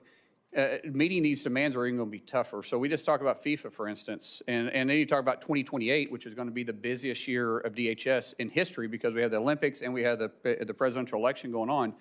It'll take 4 months once funding comes in to start replacing those that we've lost for training before we can get them out in the field. We don't have 4 months with FIFA. But that's and how do we expect these people to stay on the job and work? We're losing institutional knowledge. We're losing people we've already trained. And it's going to be difficult to deliver this mission. The way that I understand is we're behind in UAS and we're behind in FIFA right now on actually delivering the mission that we have to. We're also behind in reimbursing local communities that's also working with us. That's going to have to take a tremendous amount of focus and partnership. And like I said in my opening statement, failure is not an option, so we've got to deliver. But sometimes when you have to rush like this, especially trying to get people on the job because we just quit funding them for the third time in less than a year, and we expect these people to keep working, it puts the mission at risk, and we have a lot of work to do here. Yeah, thanks for stepping up. Christy, thank you. It's a strain on the family and everything else right now. So thanks, y'all, for stepping into this role. Look forward to supporting your nomination. Thank you. Senator Kim. Thank you, Chairman. Senator Mullin, thanks for coming out here. I wanted to just start. Secretary Noem said in a cabinet meeting about almost exactly a year ago today that we should be eliminating FEMA. Can you commit to us here that you don't support that approach and you wouldn't attempt to eliminate FEMA? As I said, I think it needs to be restructured, not eliminated. I think there is going to be bipartisan support for reforms. I think we all understand that, and we certainly saw a lot of problems when it came to Superstorm Sandy. I asked Secretary Noem to work with us, especially as they were going about their FEMA Review Council. I'll be honest with you, that never materialized. We did not see the kind of engagement here that we're ready to have. We have a bipartisan group of senators that want to come up with reforms. Is that something you can commit to working with us on? Senator, I think all of us that's been either in the House or in the Senate always complain about the outreach of agencies. I will make a commitment to you that I'm going to have the best. It's going to take a couple months to stand it up, but we're going to have a ledge affairs shop that you're going to know who the person is. We're going to work with you, but most importantly, I think everybody on this dais has my personal cell phone. That cell phone isn't going to change. And if you call me, you're going to get a response. If you text me, we're going to get a response. So when we have this FEMA Review Council report finally come out, is that something you'll come to us first and engage with us on rather than just implementing straight out from the executive branch on your own? Senator, I'm pretty sure that you guys set the policies and the mission for FEMA. So for any serious changes, it may take actually policy changes.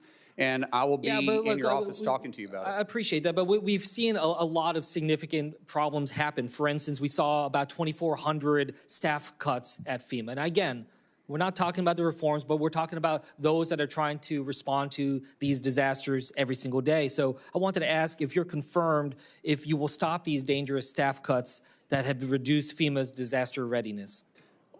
Senator, I'm not trying to play politics, but what's been the biggest disaster is not funding them 3 times in a year. However, you know, some of these agencies underneath the current administration, not some, all of them got very bloated with having too many employees. You think there's still too many staff at FEMA? Senator, I can't answer that. When I get there, we'll be adequately staffed to respond to our nation's disasters. But it's going to take some time to get there because, like I said, people are quitting today because they're not getting paid for the 3rd time in a year.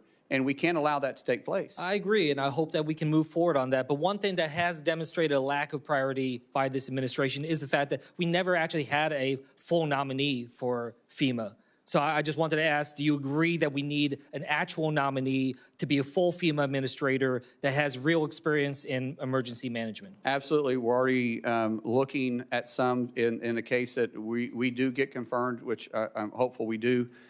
We are making that a priority in each one of our agencies. But you know, the confirmation also has to go through you, and we know. I get it, but at least we can get a nominee before us, and I think that that's something I hope to take away. That is a commitment you'll make. By honestly, by the experience that I've had, which has been an interesting experience, it's a lot to ask someone, and they got to be fully committed. If they go through this process, it's tough. So I would ask you if I do this, give them a fair shake. For me, a lot of you guys aren't giving me a fair shake to even earn your support. So if I bring somebody else into you, maybe you'll give them a fair shake and you'll actually work with them because I'm going to find somebody that is capable of doing the job, that's smarter at me at doing the job, that has experience doing the job. But when they come to your office and ask for your support, don't tell them it's politics. Don't say I can't. Don't say that, hey, I supported the previous one, but you know, I got burned on that one, so I can't support you. We'll trust, but see, just give them a fair opportunity, and you might actually like the person we choose. And look, it's not just about the person; it's about the policies writ large. And then look, you know what we saw before. For instance, Secretary Noem had this policy that required her approval for anything that was going out the door, grants, funding, when it over $100,000.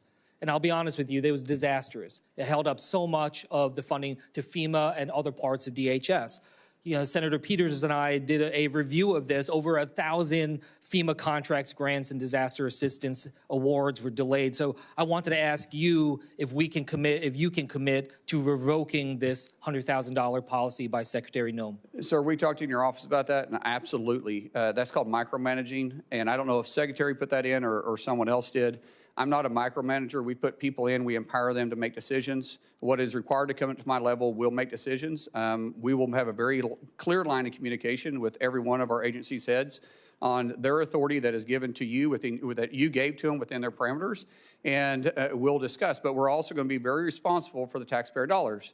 But it's unrealistic to some degree. It's just adding so much red tape, though. I mean, they've really delayed, especially when it came to disaster response down at the Texas floods. I want to switch gears here.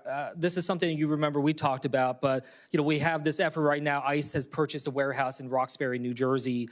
It's a facility the size of 8 football fields to house over 1,500 detainees.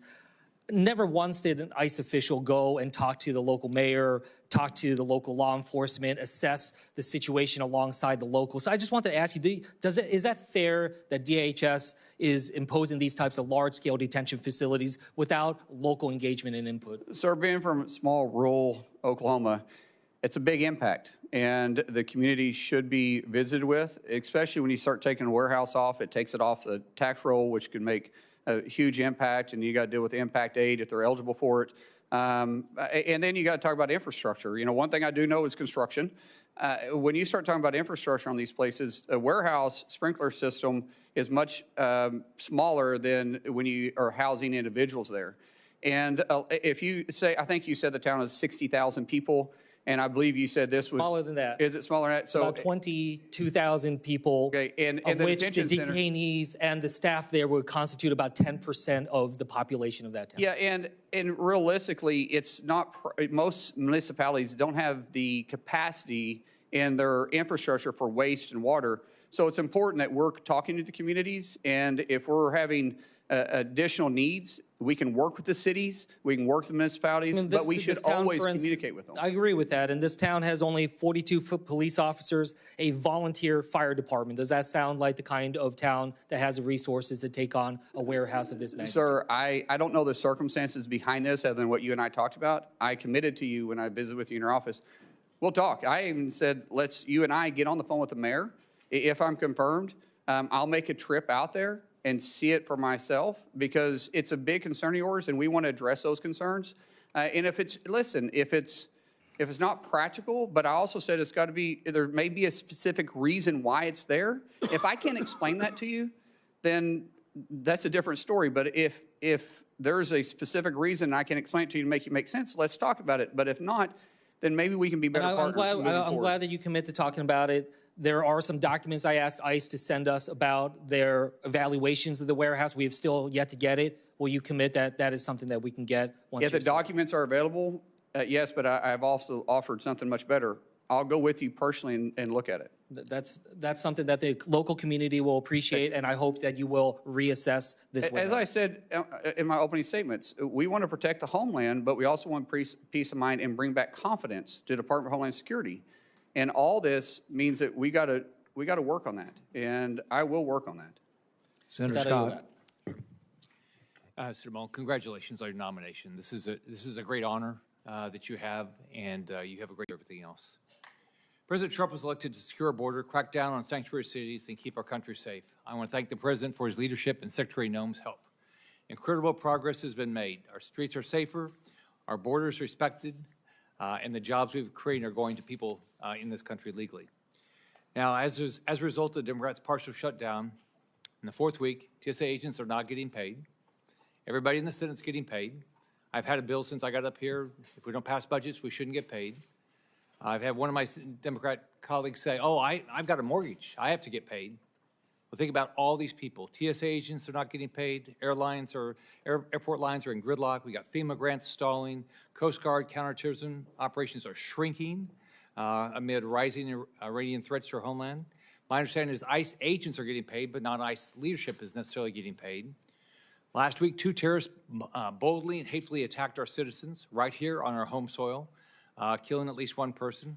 The President's decision to stop the nuclear weapons and the ballistic missiles was a reason.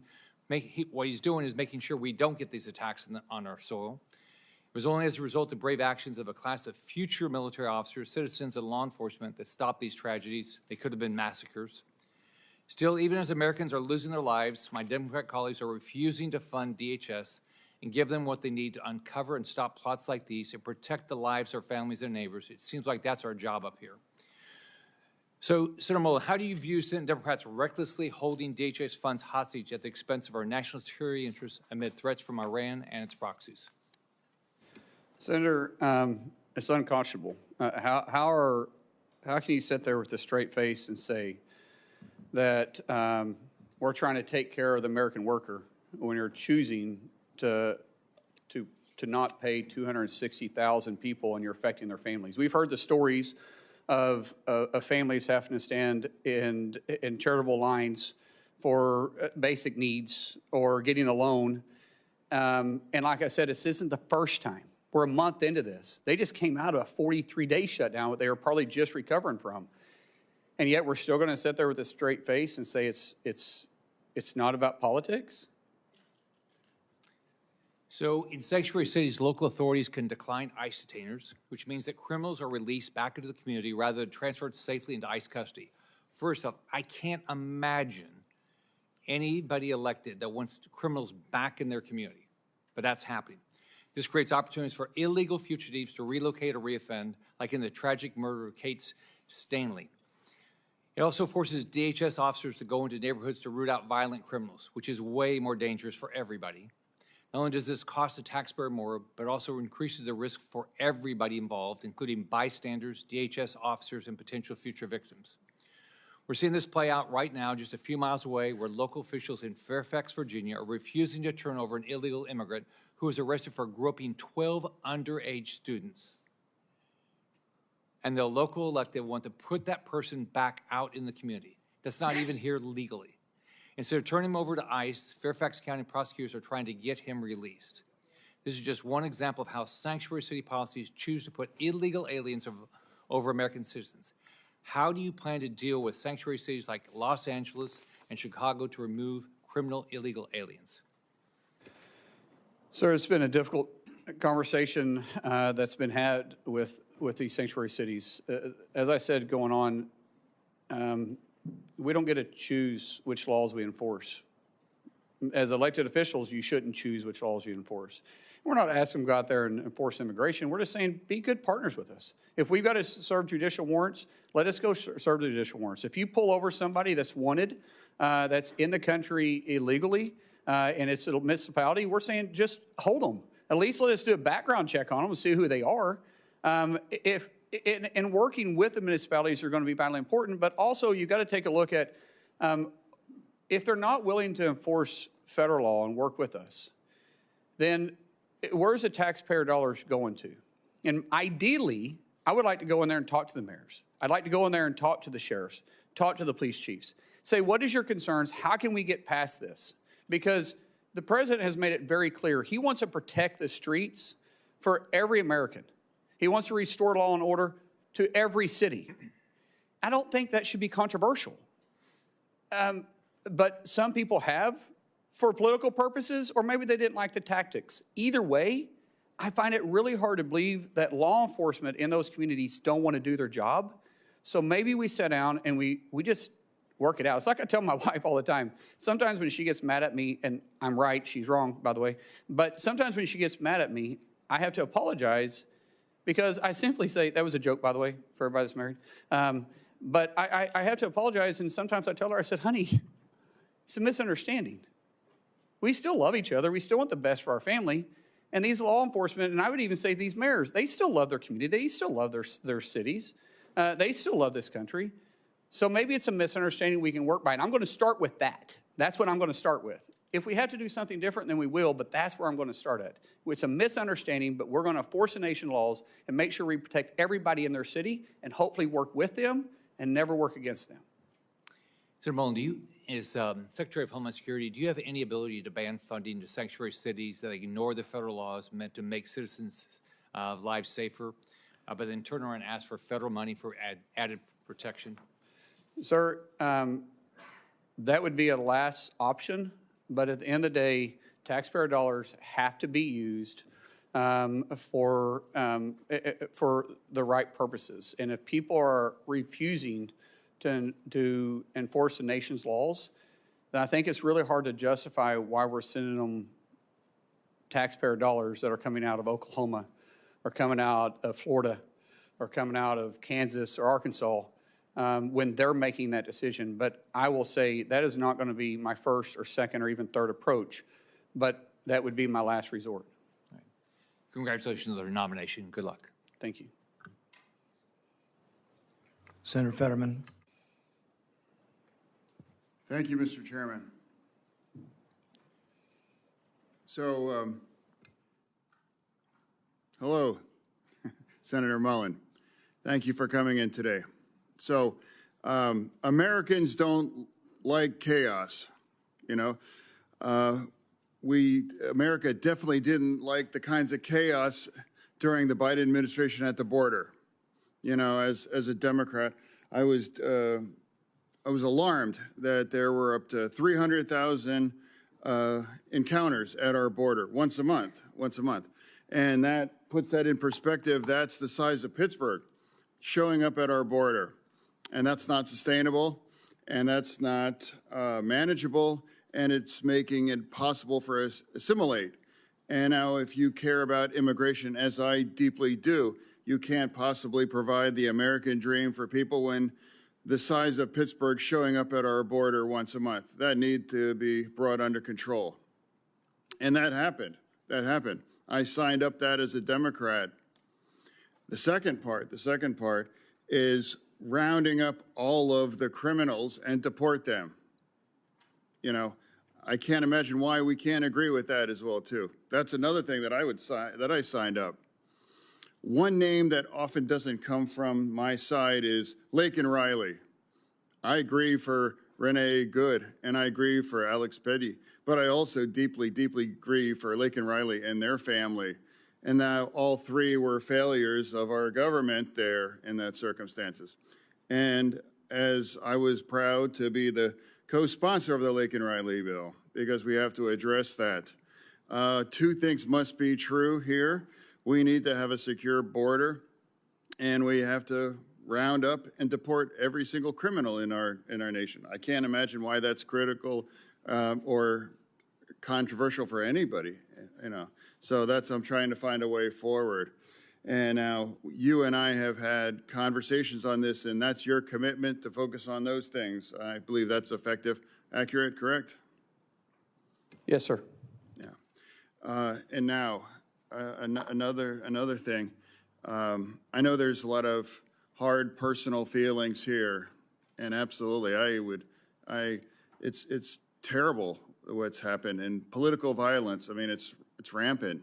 So now, but also, President O'Brien's here not for round two. He's here because he fully supports your amendment. Correct. Yeah, round three. Okay. Yeah. So it's about letting it go and moving on. And I've done that too.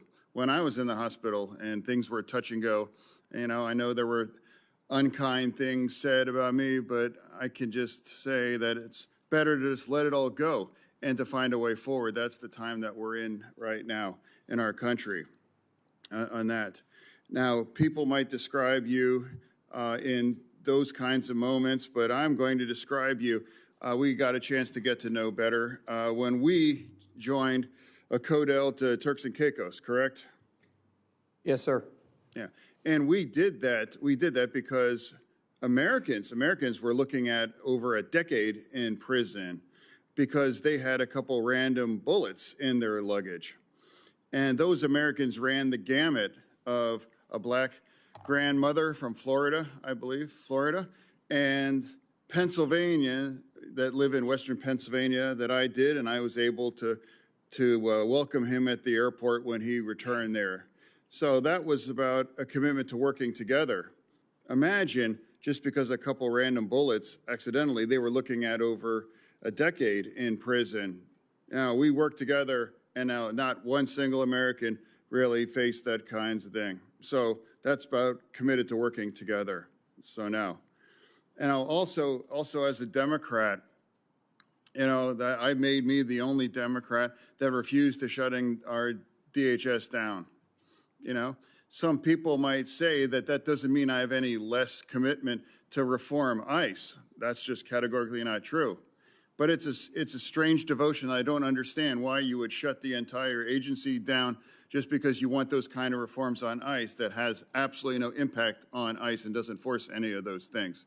I refuse to do that, and I refuse to punish those union members that are working. And now especially parts of that, it's true. It's like the cybersecurity agency is part of DHS.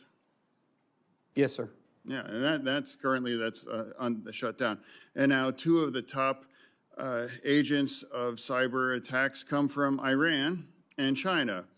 They must be elated to know that that part is all shut down, because that's part of this shutdown that does not bring any reform to ICE. You know, that I want any less than other Democrats, you know, here. The difference is I refuse to punish and make our nation less secure part of that. So for me, I came here and I committed to come here with an open mind, and I'm going to continue to do that. And it's not going to be about gotcha moments. For me, it's about just saying, my experience with you has been consistent kindness and professionalism. You know, the first time I met, it was you and your wife behind you when I was here at the orientation here in the Senate. And even before you got the call for the big job, you know, we were even discussing about getting together and having dinner as family. So that's an ongoing relationship. because that's also part of the fact here in this town. You got to get along and find a way to work together. And now we have to come at it and just let things go in the past for that. Finding a way forward, that's my responsibility to represent Pennsylvania. And for you, I just want to thank you for showing up. And now I'm going to engage, and I'm going to remain with an open mind throughout all this as I made to my friend here.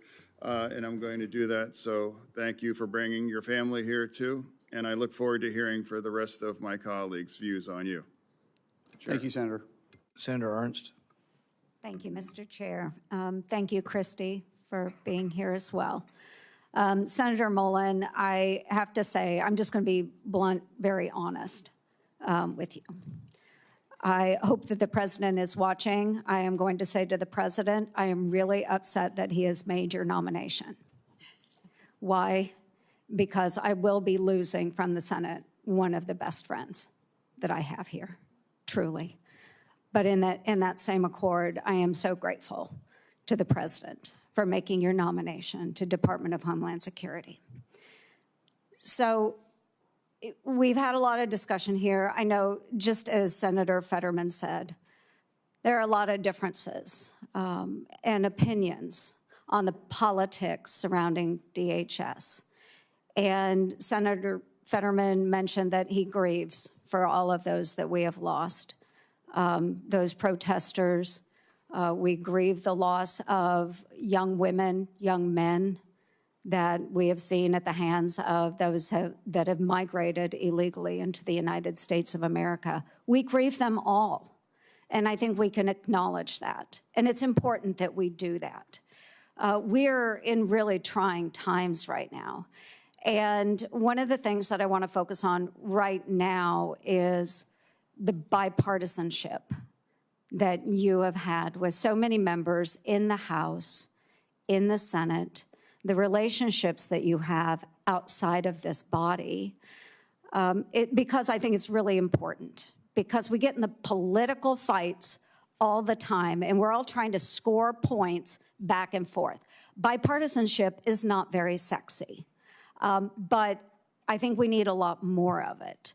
So Josh Gottheimer was here today. I respect him so much. And the fact that you remain friends today is incredibly important. I noticed you also gave Joe Kennedy a shout out. So I sent him a picture I took of you from the dais because I know Joe really well as well. There are so many relationships that we have in this body, and I wish more people would see that we have those relationships. We carry them in our hearts. It means we're better people because we open our minds to listen. And to that point, I want to thank you, Mr. O'Brien, for being here as well. Because what started out as a very big difference between you and Mr. O'Brien, you found a way to both of you come together to share thoughts and ideas and turn something really good out of that discourse. And I think more people need to learn how to do that. And so to all my friends sitting here in the dais and those that are watching, is that this is how America works, where we're able to take differences and come together and not just shout at one another, but come together and figure out a way forward. That's what makes this country such an incredibly brilliant country, is that we can recognize those differences. So I want to talk a little bit about a trip that we took last year. So many folks know that you serve on armed services, I serve on armed services. We do congressional delegation visits. And a little over a year ago, or about a year ago, Senator Mullin led a congressional delegation visit into a country that had not been visited by an official delegation trip in 15 years. Along on that trip, I was also there. Chairman Smith was on this trip as well as Democrat Jimmy Panetta of California. We went to Syria. We sat down with the president there, al-Shara, for his first official visit from the United States of America. Now, a lot of people will say, he was a member of Al-Qaeda. What are you doing sitting down with somebody that was a member of Al-Qaeda? It's the same reason we sit down with people that we have differences with, is to find a way forward.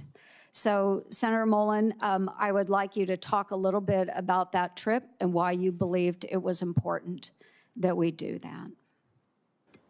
Thank you. Thank you, Senator. You're right. The president of Syria wasn't really somebody we should have a lot of common ground with. And we actually talked about that. Him and I talked about that. Had a very blunt relationship about it. But the fact is, our world is different. And there's different leaders for different countries and different places. And you have to understand the region and the area they're in. We're not in the business of necessarily picking the leaders, but when we do, hopefully there's a way that we can work it out. And if you remember the president at the time, he said, when I was younger, I was fed a lot of propaganda. And I'm paraphrasing this. He says, but when I was in American prison in Iraq, he started looking at things different. And then he also went on to say, yes, I was affiliated with Al-Qaeda, but it's much like you guys being affiliated with Russia. It was interesting to me knowing how you went through the history. He said, it's much like you guys being affiliated with Russia and China in World War II, and look where you're at today. Sometimes in war, when we're fighting for our country, I left Iraq and came back and fought for Syria because that's my home. We have the most diverse population in the history of the world in Damascus. And I don't want the foreign influence. And after I got out, I realized my fight is for my country, not for this necessarily organization, but for me to get resources, for me to get fighters, for me to be able to fight for my country. And hopefully, even though he said openly, I never planned on being president of the country. I was just wanting to get my home back. I find myself here. And he was very open. He says, I have made mistakes. And I said, I've made mistakes too. And I said, we're not perfect, but if we can work together to be a trust but verified, he says, I want a relationship with the United States. I want to have that relationship. That's not common for somebody with Al-Qaeda ties. That's somebody that says, yes, my past is my past, but I'm looking to the future. And I think we all have past. In past, we can learn from. We learn from successes and failures in our past. But if we can grab the past that we made a mistake on and say, yeah, that's a mistake, I'm not going to make it again, that's a lesson. That's where wisdom comes from. If you can also learn from your successes, then that's also where wisdom comes from, and that's considered someone that has the potential to be a leader. And I would rather work with those leaders like that than to continue to see the civil war that was going on, and in some cases still going on in Syria. Yes, and thank you. And I just use this because my time has expired, just to demonstrate how we all have such significant differences. We can come from different backgrounds, but I've been on a lot of congressional delegation visits, folks, a lot in the 12 years that I've been here. But to watch Senator Mullin lead this delegation and to be able to speak to someone that is far different than we are and bring our countries that closer together, I know that he will do that with every one of us serving in Congress. I know you will represent us very well. You will represent the administration very well. You will make our country safer. So thank you, Senator Mullin. Thank you, Christy, very much for your friendship as well. Thank you, Mr. Chair. Senator Slotkin. Thank you. Thanks for being here. Thanks for our conversation yesterday. I want to just actually add on to what Senator Langford was saying and just focus on the attack we had at a temple that's very close to my heart in Michigan, a place I know well. Last week, we had an anti-Semitic attack meant to terrorize not just that synagogue, but the entire Jewish community. And I think the light is really blinking red. And that is the feeling for the Jewish community. And just as an objective statement, the Jewish community is 10 times more likely to be the victim of a hate crime than all other religious groups combined. That's not a political statement. That's a factual statement from FBI data. We talked about the need to work together. The Jewish community is spending about $1 billion a year privately securing their own institutions. No religious group should have to spend that amount of money that could be going to lots of other things on their own security in the United States of America. So I would just ask your help in reforming the nonprofit security grant program so it's agile, so you don't have to like win the grant and then still do 100 pieces of paper, maybe even looking at a rapid reaction fund, but certainly asking for some sort of task force. You know, I'm thinking about the community in Australia that went to the Australian government, the Jewish community, and said, we're seeing just a real uptick in threats. We're terrified. And then we have Bondi Beach and a very horrible thing. So can we just agree in public, again, on a bipartisan basis, to sit together to reform this program and figure out how we manage to the threat, because we're not hitting it right now. Senator, you have a wealth of knowledge from your service in the intel community, and you will know this issue probably better than me. And so I would welcome the opportunity to sit down and talk to you, figure out what we need to do. I know this is very personal to you, and that's great. We may have some differences on some political views, but this isn't one. You and I will be, you know, laser focused and get this resolved if it's possible. But yes, I would absolutely welcome an opportunity to work with you on this. Great, I appreciate that. I think, you know, in general, your position or your future position as Secretary of Homeland Security sits at like the fulcrum of these big issues we're having as a country. Just big cultural issues. The use of law enforcement in our streets and where our rights begin and end, and then our elections, our democracy. And given the importance of that, I think it's important that we state really clearly where you are on those two issues. You know, I think first and foremost on the use of ICE. You know, my state voted for Donald Trump in 2024. A lot of people supported the president's immigration agenda, but then they watched with their own eyes, not filtered through a news source. They watched with their own eyes American citizens killed in their streets for protesting. They saw children caught in the crossfire and being tear gassed. They saw people randomly being pulled out of their cars and walking down the streets because they happened to look like they could be an immigrant and checked for their papers, which for many of us has a real history. They have seen people law enforcement go into people's homes without a judicial warrant for a country that was invented because we were being oppressed by a foreign force that demanded entry into our homes. So you say you don't want ICE in the news. You say you want to rebuild trust. Your predecessor was fired because she couldn't manage that, and you know, people had to go in and bring the temperature down.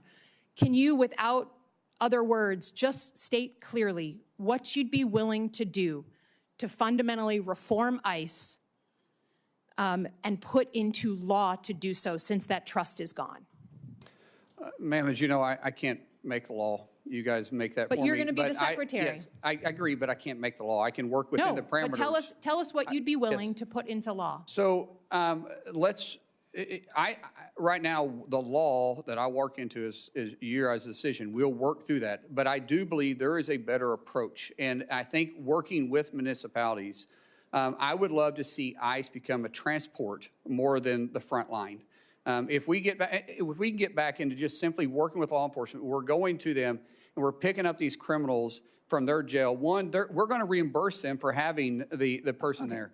And have partnership is vitally important. I don't think there needs to be a law to change that. I think I can work within what is there, but there's an approach that can happen, but we got to have partners. Yeah, I understand, but we're not going to agree to this here, but I would just say the ability, you know, the trust is gone, and not just with Democrats. That's why we're here. That's why your predecessor was fired. And there needs to be fundamental reform of this law enforcement agency. And I think that the public writ large is crying out for that. Let me turn to elections. Senator, let me turn to elections. The Department of Homeland Security has the mandate since the Obama era for securing our election infrastructure.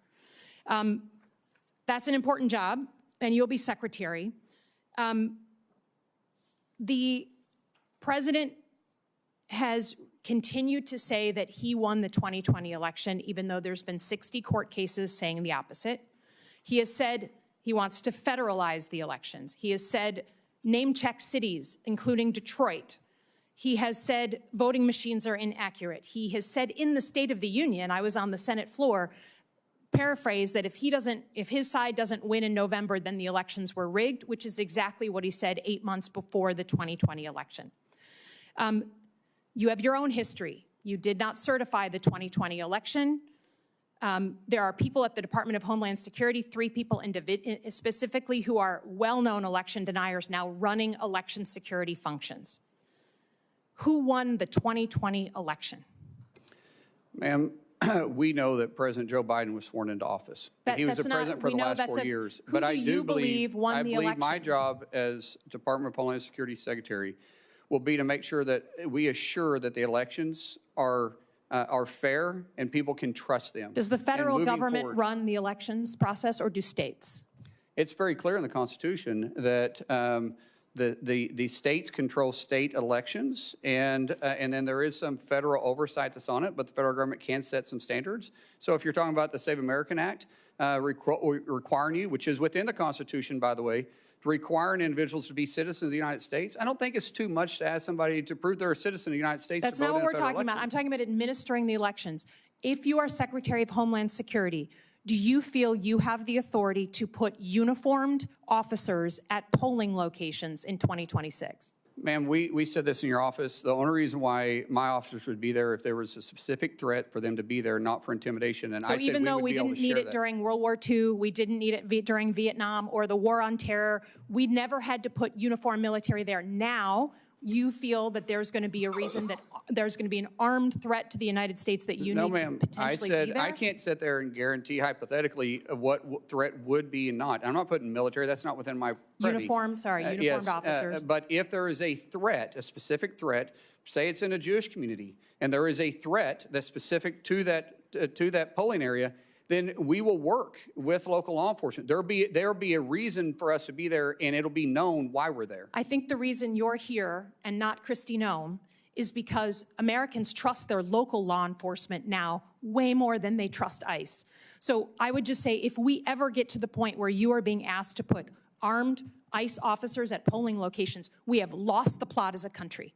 We have fundamentally lost it. And until I hear someone tell me that this man, President Trump, will actually allow us to have a free and fair election, there is zero trust here, and I cannot trust that he won't try and steal it. Again, I yield back. Senator Moody. Thank you, Mr. Chairman, and congratulations on your nomination. Congratulations to your family. I can't think of a better person at this moment in time to lead such an important agency.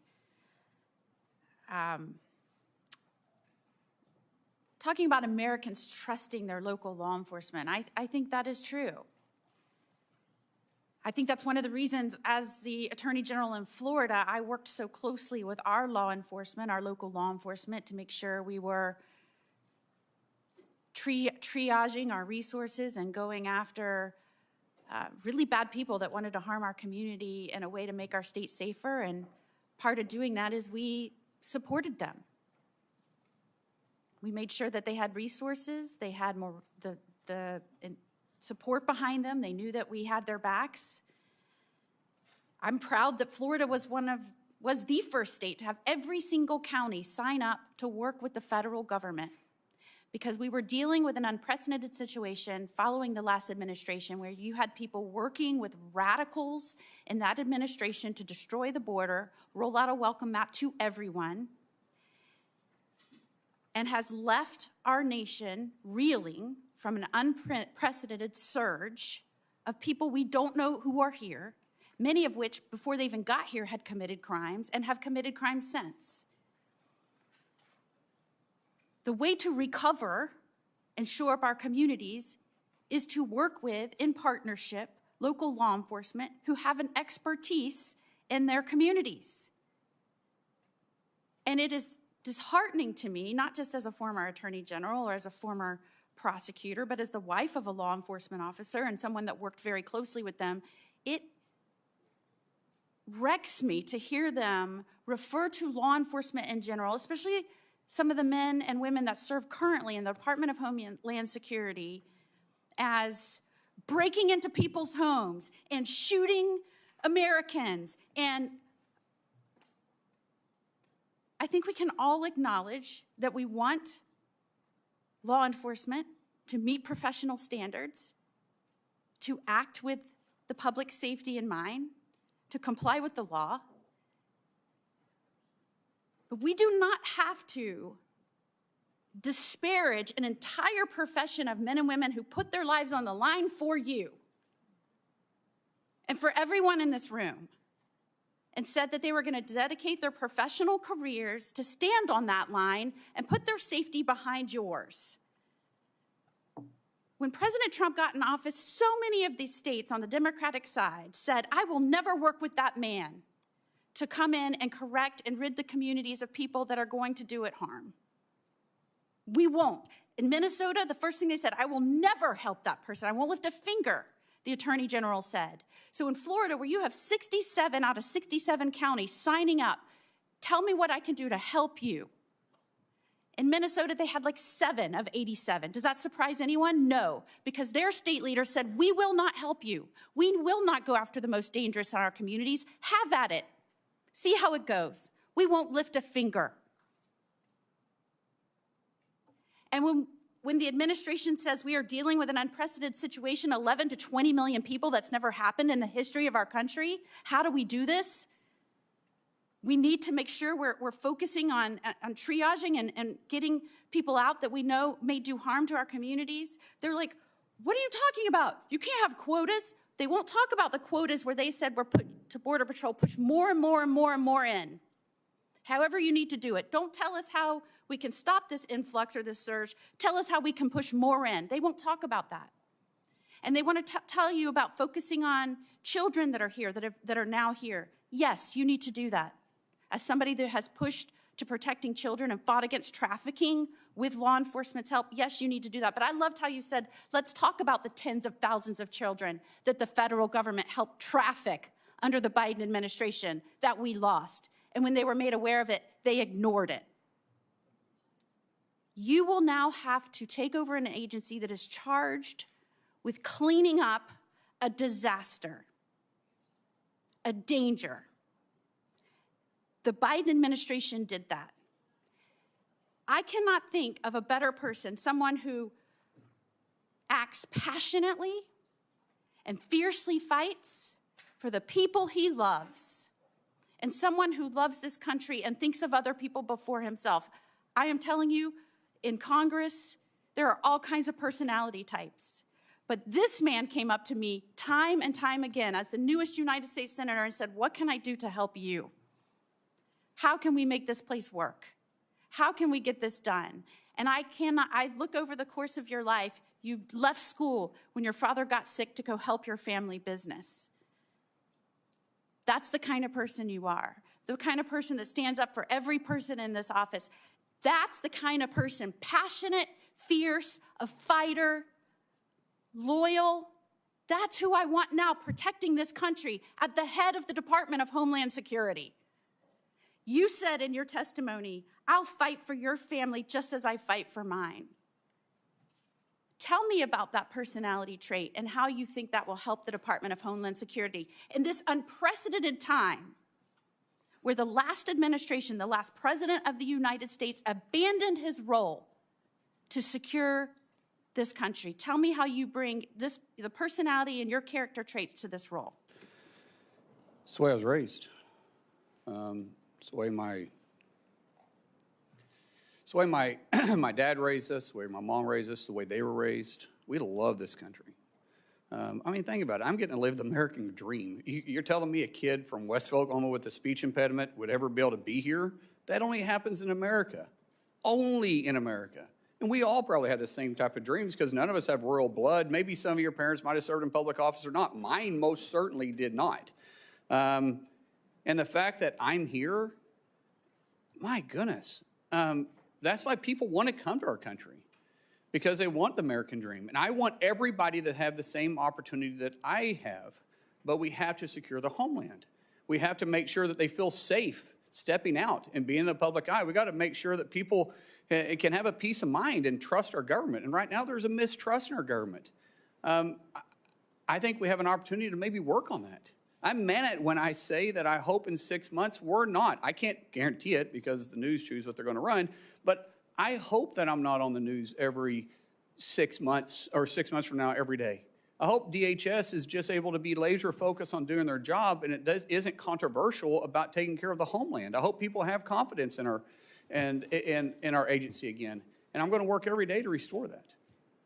And you'll bring that same passion and zeal and protective instinct to protect every family and every community, working with local law enforcement because they know how to approach in a safe manner their communities. Nobody will take care of their backyard better than the individual. Senator Gallego. Thank you, Chairman. Oh, neighbor, how you doing? Easy day. Hey, brother. Good to see you. So some very specific questions. What is the primary mission of Homeland Security investigations? From the IG or from us? I'm sorry, from Homeland Security Department. There's HSI is within Homeland Right. Security. What is their primary mission? Well, it's not a trick question either. No, I understand that. And every agency, sir, we have specific missions that we are targeted to look at our aspect of protecting the homeland. And different directions have different paths.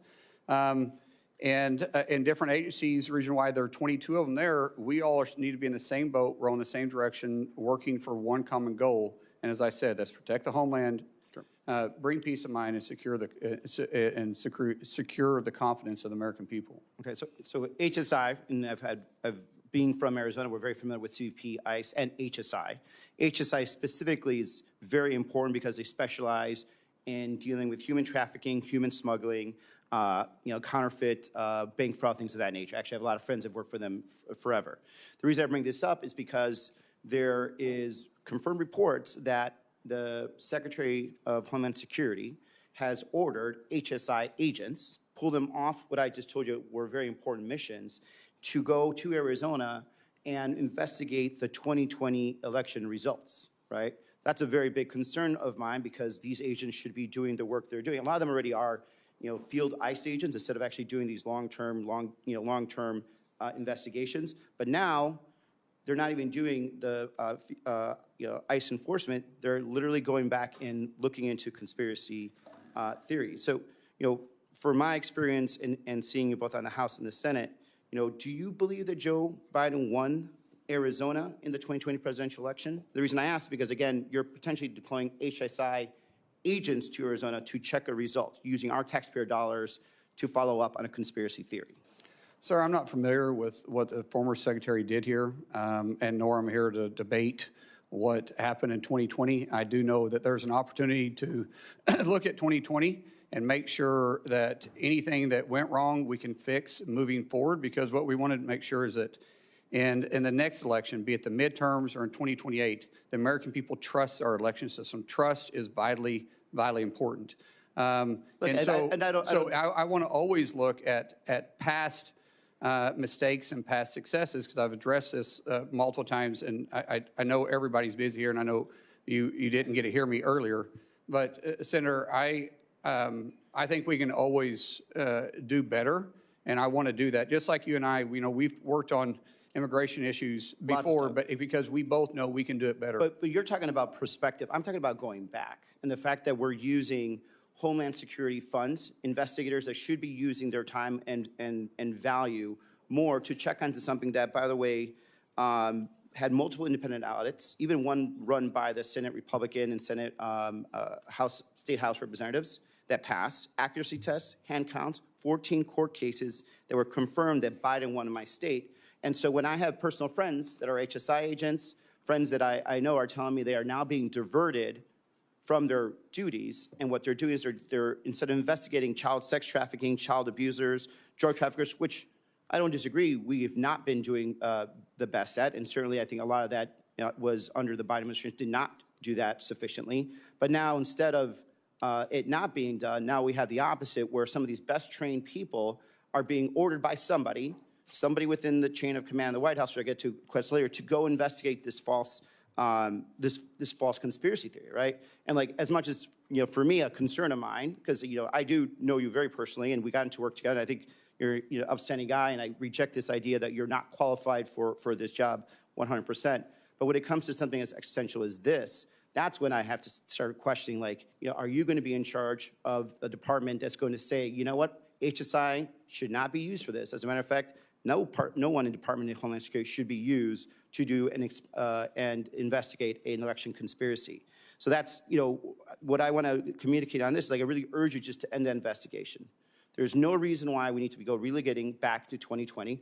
There certainly isn't any reason why we should be using these highly trained professionals that should be going after some horrible people to be investigating conspiracy theories that have been litigated multiple times and put them back where they were. Moving on from there, my other concern is something that I saw, with the previous secretary, and something that I've seen in myself in my time in the Marines, is that a chain of command is very important. I don't believe there was a real chain of command that was in the Secretary of Homeland Security. And when I say that, it's because I think Stephen Miller was the person that was actually calling the shots there, and you could see the results of what occurred. You had men and women in ICE and CBP that felt that they were unaccountable, talking to actual ICE and CBP agents from Arizona that got deployed to Minnesota. They don't know who really was in their chain of command. They didn't have operational orders. A lot of them did not understand, how to actually engage with the public at all. And when there was a point of who is responsible for making decisions, they could not figure out if it was Miller or if it was Secretary Noem and her deputies. They couldn't figure out if there were quotas versus there are quotas. Now we know that there are quotas. This is the problem. Is like, I want to make sure that if you're there, you're in charge and not Stephen Miller. Sir, the President has nominated me to be Secretary of Homeland, and I'll take full responsibility for that. Chain of command is important. I believe in empowering people to make decisions, but I will still be talking to the President on a regular basis, and any policy that is within my realm of authority that you guys give us. If the President wants us to look at it, we'll look at it because I serve at his discretion. Yeah. One thing I don't know if it's been mentioned here, you probably would be the only second Native American in the history of the country to be a cabinet member, which I appreciate. And you know that I also do a lot of work with our Native American communities, the 22 federally recognized tribes in Arizona.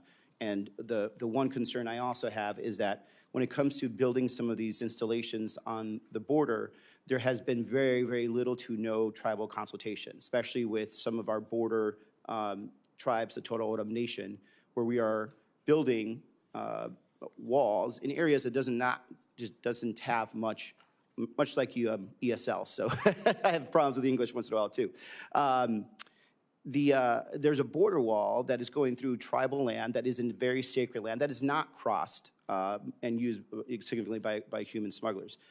It's important that DHS actually speak to these communities. They actually have programs that they do where they actually are working with DHS and local law enforcement to stop illegal smuggling, called Shadow Wolf program that DHS supports.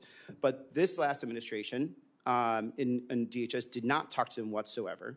Did not talk about, did not even give the vague idea of tribal consultation, and now they're just building into some areas that has, unfortunately, some burials of some of their the people from their tribe. And so I think it's important that we reestablish tribal sovereignty, and I hope because of your background you'll understand and appreciate that. I respect tribal sovereignty, and there's a lot of technology. Now, we do have a job to secure the border, but we will work with tribal nations because there's other ways to have a physical barrier where you can have technology there too.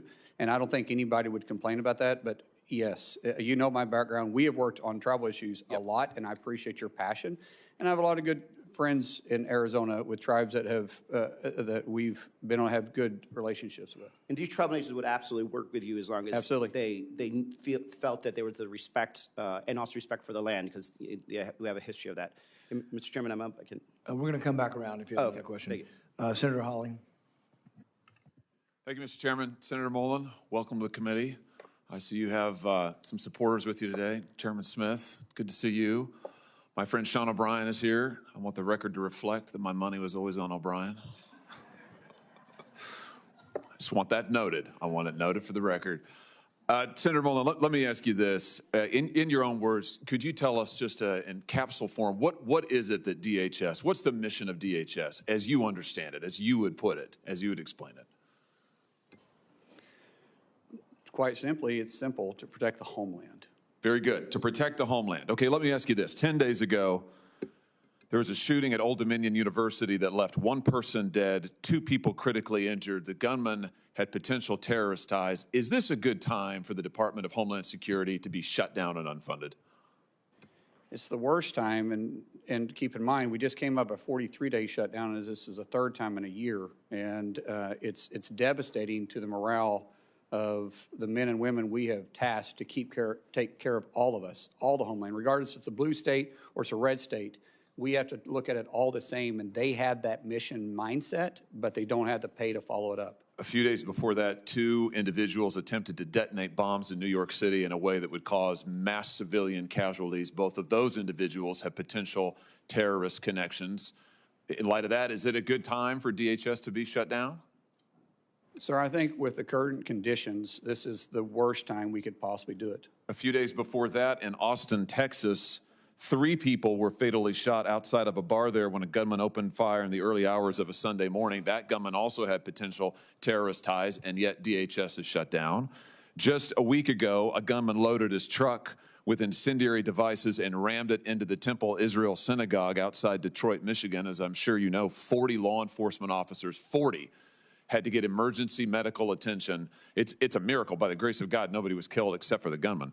But 40 individuals had to get medical attention, and yet DHS is still shut down.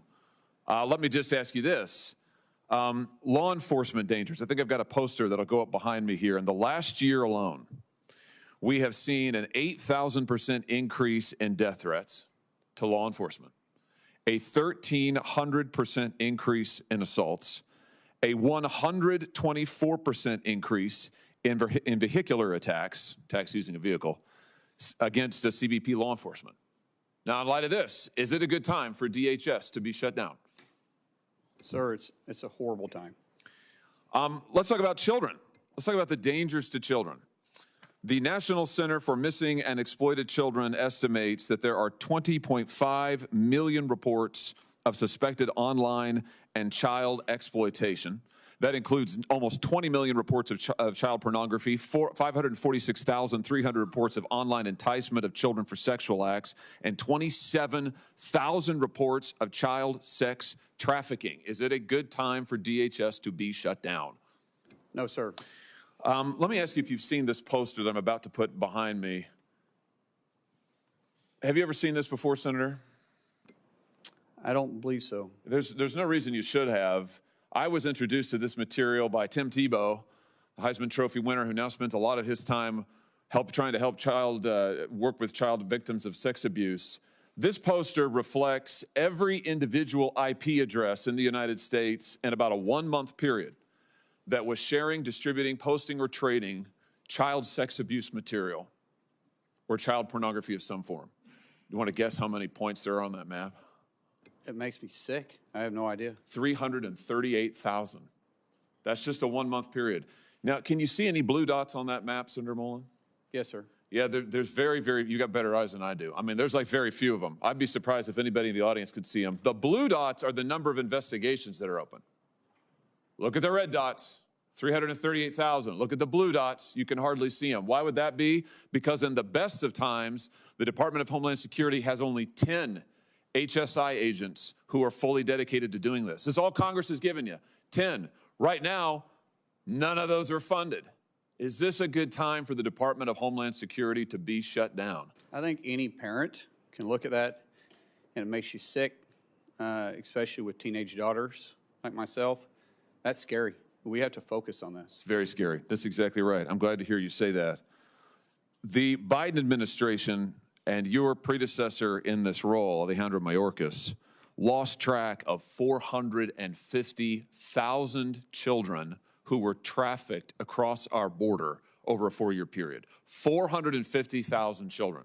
It's the biggest child trafficking ring that was set up under the last administration in the history of this country. The president has been doing a tremendous job. They found in the last year over 145,000 of them. That leaves almost 300,000 who are still missing. And yet, the Department of Homeland Security is unfunded and shut down. Let me just ask you again, does it seem like a good time for that? No, sir.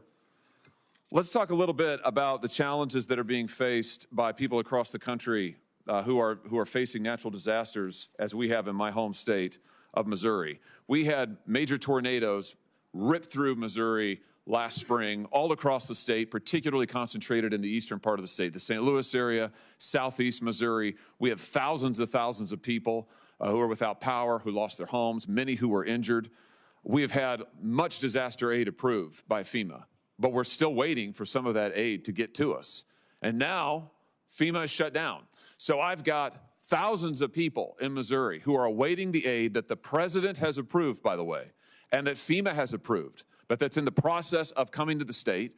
I've got probably hundreds of people who are not able to go back to their homes and who are applying for individual assistance that hasn't yet been processed by FEMA. And now they're being told, well, sorry, there's nothing we can do because FEMA shut down. Does this seem like a good time for DHS and FEMA to be shut down? No, sir. In any airport in the country right now, if you go and look, you will find hours, backups of 4 and 5 hours. You'll find TSA agents. You alluded to this earlier, Senator. Over 10% of TSA agents now are not able to come to the job. Why? Because they make on average $45,000 a year. They can't afford their rent. They can't afford to buy groceries for their kids. They've missed now 2 paychecks. This is endangering the security of our flyers. It's endangering the security of our airports. This is a terrible time for DHS to be shut down. Here's my point. Whether we're talking about children who are missing, whether we're talking about the situation against our law enforcement officers, whether we're talking about the dangers to the homeland, we are involved in a major conflict overseas. This nation's homeland needs to be secured, and yet my friends across the aisle have shut down the Department of Homeland Security. They have defunded every agency we just talked about, and I just want to ask them, how long is it going to take? How long are these children going to have to wait in exploitation? How many more are going to have to go missing? How many TSA agents are going to be able to afford to put food on the table for their children? How long are the people of St. Louis and southeast Missouri going to have to wait to get back into their homes before we can finally have a vote to reopen the Department of Homeland Security? It is long past time. I welcome your nomination. You're going to be a terrific leader of Homeland Security. I can't wait to see you there. But it's time for this Congress to do its job and fund DHS and protect the homeland of the United States of America. Thank you, Mr. Chairman. All right, thanks, everybody. We are going to do another round of questions. I want to let anybody ask a question that wants to ask a question, but I really don't want to give everybody 7 more minutes. I want to kind of keep it to pressing questions. We'll start on the Republican side. Does somebody have a pressing question they didn't get to ask or would like to ask? I'll use back. Anybody else? Senator Ernst. Yes, thank you. Again, Senator Mullin, I truly appreciate you being here. And I do want to ask some questions. I do want to follow up. So many people have pointed out the various departments that exist and are not being funded under DHS. So we have a really, really significant anniversary coming up this year. So most people will think it's our nation's 250th, which is extraordinary. But the other significant anniversary that has impacted so many of us, especially those of us that have served in uniform, significant anniversary, the 25th year of September 11th, 2001. So right now, we are currently in our 32nd day of the Department of Homeland Security being shut down. We have men and women serving in TSA, in FEMA, in the Coast Guard, Secret Service, in the Cybersecurity and Infrastructure Security Agency, all of them under DHS, not being funded. Now, I just heard in the first round of questions, one of my colleagues on the left say, this has nothing to do with ICE. They are funded. If it has nothing to do with ICE, why are we not funding these agencies that protect Americans, especially as we're coming up on the 25th anniversary of September 11th this fall. It's a significant anniversary. I hope never to repeat it. But the fact of the matter is that there is a greater possibility of September 11th happening all over again because we are not properly funding the men and women that protect our homeland. So I don't want to hear folks say it has nothing to do with ICE, because I do believe when we get into the politics of this, it is about ICE. It is about ICE. So I would love for my friends on the left to acknowledge it's about ICE, but acknowledge that protecting our homeland is much more important than the politics of this. Yes, question.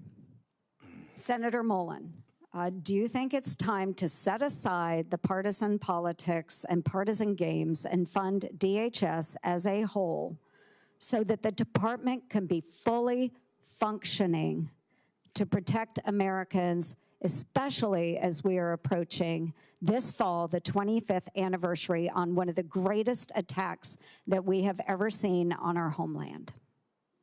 Yes, Senator.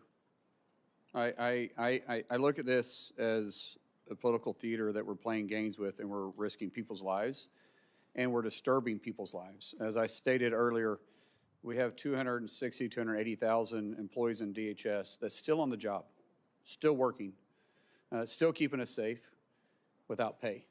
I don't know how in good conscience you could sit there and think that's okay. It is not okay, and I look forward to your leadership at Department of Homeland Security. Thank you, Senator Mullin. I yield back. Senator Peters. Yeah, I have a couple questions for Yes, you, Senator Mullin. But before that, I just want to clarify what we're hearing about funding for Homeland Security. I think the political theater has been on the Republican side, because there is really no debate with any of my Democratic colleagues that we need to fully fund FEMA, that we need to fully fund the Coast Guard. We need to fully fund CISA, to fund all of those other areas. The TSA folks all should be fully funded. But unfortunately, my Republican colleagues who control the floor, you are in the majority, you determine which bills go on the floor and which ones are up for a vote. The way we can do that so we don't have a floor vote is we can go and move by unanimous consent and move a bill and say, is there anybody that objects to this bill? And if they don't object, it immediately is passed. That's the procedure. So folks at home watching this, we have bills that will immediately pass and could pass today. We have put on the floor bills to fully fund TSA, and my Republican colleagues have objected. I heard all this support for TSA today, so I hope you tell your colleagues, don't object to the TSA funding bill. Please don't do that. We could pass it today. God, that would be great. But we heard a lot of theater, all this stuff. FEMA, pass it today. Coast Guard, pass it today. CISA, cybersecurity, pass it today. So as the nominee for Homeland Security, I would hope you would tell your colleagues, boy, this is really important. Don't object to the bill that allows us to pay for this. Now, granted, the CBP and ICE are not in there because we are around negotiating about making sure that there are guardrails in place so that local or that federal agents have to abide by the same rules as local police. You know, when I go home and I say that, everybody says, really? They don't have to do that now? I'm like, no. But Republicans are going to hold TSA hostage. They're going to hold Coast Guard hostage. They're going to hold FEMA, CISA. They're going to hold it all hostage because they don't want to give any ground on making sure we just have common sense guidelines. We have a solution for that. Pass the bills for all of these other agencies. Pass them. They can happen today. We've tried for the last 2 weeks, and my Republican colleagues object. Don't object anymore. And then let's focus on trying to come together. And I appreciate your comments about how we come together. Let's come together and figure out how we put common sense guidelines in place for federal agents that are operating in our communities. You've expressed an interest in doing that today, and I take you at your word for that. So let's do that. But let's not make TSA a hostage in this whole thing. Let's pass the bills. We can do it. So I heard it. I heard HSI funding from one of my colleagues here. I want to be clear, HSI is funded because both CBP and ICE are fully funded because of the big bill that passed last year. So that funding isn't even in jeopardy. What's in jeopardy, we can fix today. All the things that are not being funded, we can fund today. And every single Democrat is for it. There's only one Republican. It only takes one Republican to object, and apparently that keeps happening. I'd talk to that one Republican and say, stop objecting to this. If you truly all believe in that, stop objecting to it. HSI is getting money now because of the big bill. But what's the problem with HSI? And I agree with my colleague with child exploitation. I'm going to be at the top of the list when it comes to making sure we're doing as much as we can to stop that. But unfortunately, this administration has actually transferred all those HSI people to immigration enforcement. They're not even doing what they were supposed to be doing. So I would hope if you are confirmed, you will bring those folks back to their role that my colleague says is so important, which I agree with. But why did the administration send them off to immigration work then? Apparently, the administration doesn't think it's as important as my colleague. And I just want to wrap up here. Questions that we had related to your bio. And the biography is important. And it's important that we fully understand how you're presenting yourself. And if there are any ambiguities, we want to work that out. On March 11th, I sent you a letter asking for information about any activity related to any special assignment, which you talked about here today, that you have been involved in. There was no exception for official travel or any of that. We just asked any of these special assignments that you have talked about. You responded to the committee in that letter by saying my voluntary work included special assignments outside of DOD, was that I offered support and mentorship from a Christian perspective to both Afghans that supported our efforts and other personnel that served in war zones. You stated your special assignments occurred intermittently between 2006 and 11. My letter did not exclude official travel, and it also gave you explicit instructions in that letter for providing classified information, how we could do that, and do it in a way that protects that classified information. You didn't provide any of that. And today is the first time that I'm hearing about your classified activities from 2015 to 16. Quite frankly, as we've had these conversations, you have not been forthcoming with me or this committee. The story always seems to evolve, to kind of change. And as you know, candor, honesty, transparency are absolutely critical, particularly at this time to try to build trust as the Secretary of Homeland Security. So we have to clear this up. We feel pretty strongly we have to understand exactly what this is, especially with all your public comments that have raised a lot of questions. We've checked. The SCIF is available. We're going to go in the, we would love to have you come to the SCIF and tell us exactly what you're talking about. I think that'll put my colleagues' mind at peace. Would you be willing to go to the SCIF this afternoon and tell us the classified activities you're talking about? Sir, I think this committee made it very clear with the paperwork they gave me that I do not have to disclose my my official travel. That was part of the documents.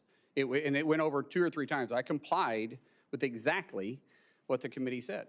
And there is no statement for, or no area for mission work and mentorship that was a volunteer basis that I did on my own time. And it was very specific over and over again that you don't have to claim official travel. We want to know what this supposed classified work was. We have real questions about it. I asked the FBI yesterday, I said, and if someone had appeared in any classified document, any document, would that be in this report? And they said yes. I said, well, I don't see anything for Senator Mullin. Why is that? They said nothing showed up. We queried the Department of State, the Department of Defense, other intel folks. So you're in no classified document that the federal government has, according to the FBI, and yet you're telling me you did all this classified work. I don't understand how that recognizes. Sir, I didn't say all. I was very clear with what I said. I get what you're trying to get to here, and that's fine, but I complied with everything the document said, and it was official travel, and it was a classified trip. Well, let me just chime in on this.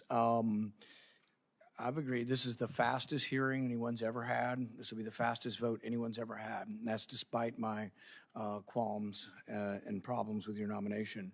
And I'm willing to do that. But when the FBI came to my office, I asked them if you had done any kind of work for the CIA, the DOD, or any other. I haven't. Let me finish. Any of these kind of agencies or any kind of classified work. And they said the way it works is you would have a separate folder if you'd been involved in classified missions somewhere, and we would get to see the folder, and then we wouldn't talk about it. We would look at it privately, and we would know what you're referring to. So it's confusing to us because there may have been some papers that said your official trips were excluded. I don't know which ones were and weren't, but you've now mentioned today that you have activities you've done. And so I think it would be easy, and I'm still willing to have the vote tomorrow, but I can cancel the vote tomorrow. I'm still willing to have the vote, get this done, and get it over with. But I think that just to make clear, and it doesn't sound like it's a secret you're too concerned about divulging, if you would to spend an hour and go to the SCIF or 30 minutes and just tell both the ranking member and the other, and it would be private and it won't be revealed, I think it would get this over with and we wouldn't have a complaint about going ahead with the vote tomorrow. I have no issue with that if you guys get cleared on it, because way my understanding was there was only 4 people read in it, and it was a special program inside the House. Just like I wasn't on Intel at the time, I'm not saying I was, but I have no issue with that at all. I would welcome being brought up. It's very unique, and it was that fun. would be on you. We're not going to try to figure out who the 4 people are and whether we can have approval to it. And I don't but if you're doing something that important, Yes. Really it probably ought to be revealed and discussed in a Sir, classified manner. Senator, or Chairman, it's not on me to. I don't have the authority to do that. This is why I said I was very clear. Sorry that I never talked specific dates or locations on this, and so I have zero issue with talking about it. But do it this afternoon. I don't have clearance to talk about this afternoon. I don't. It's not me to release. This is a legislative program. This is a program that Congress assigned you to. Yes, this was within my official duties. Who assigned it to you? Sir, that's not for me to talk to you about on this. I'm sorry. This is a classified. This isn't a classified setting. I'm sorry. I'm not trying to be ugly. You know how classified situations work. Which agency classified it? It wasn't an agency. It was done here, well, in the House on the time. The House classified it. I'm assuming. I wasn't on Intel. We're just not really aware of how the House classifies things. I have no idea. I know every time we spoke about this, we had to go to the SCIF and visit about it. But I mean, I know there was a paper that I had to sign before it even started, and I may be wrong. There may be more than 4, but I know it was only me and 3 other people that ever discussed it. So secret that we can't know about it. I would think that there'd be some paperwork in the SCIF that they should show us saying this is so top secret and this was made classified. I have no problem. You're welcome to go to the House. This started in 2015. It ended in little late in 2016. I have nothing to hide on this. This is too easy. I would really enjoy sitting there and having a conversation with you because I don't want you to have a question my character on this. So that's very simple for me, but I can't make that authorization. You guys know that. Well, it's a little difficult for us to go ask about a program that has no name, and we have nobody that we know to talk to about it. So I don't know how we would begin doing this without your cooperation. But I'm willing to cooperate. I'm willing to hold the vote tomorrow, but you brought this up, that you were on a super secret mission that you can't tell us No, about. I did not say super secret, sir. I said it was classified. That only 4 people know? Well, I only know if there was 4 people. There was maybe more people that understood it, but I know there was only 3 people plus me that was ever in the meeting. And so as far as I'm concerned, only 4 people was read in on this. So you were on the Intel committee? No, not at the time. No, sir. I was on the Intel committee after that. What committee were you on at the time? You got to think about 10 years ago. Energy and Commerce. So it was an Energy and Commerce top secret effort. Senator, I know what I'm getting upset about a little bit here is that your tone that you're saying that in a condescending way. I did what I was asked to do. I'm trying to find out who we would talk to. Sir, I've told you exactly what happened here. I was not required to disclose this on any official travel. Your documents are very, very clear on that. So I don't know what else you want me to say. You said you can go find out. Go find out. And then when you guys say it's good for me to talk to you, I'll be happy to talk to you about it. I can't talk specifics. If you want to talk about in general ideas, let's go down and talk in the SCIF. I'm okay with that. But I can't get into the necessary specifics or who made the decision to do it. But I can talk in general, and I'll be very, very glad to do that with you. And even Senator Lankford, I know, is on Intel. He can come down with us and visit with us about it. No issues with that at all. Perfectly clear and okay with it. But it's not for me to release this. So if you guys want to do that, we can leave here, go down there and talk about it. Did this mission involve exchange of fire? It wasn't a mission. It was an official travel with specific deals or for specific fact-finding, just like any official travel is, that they wanted clarification on.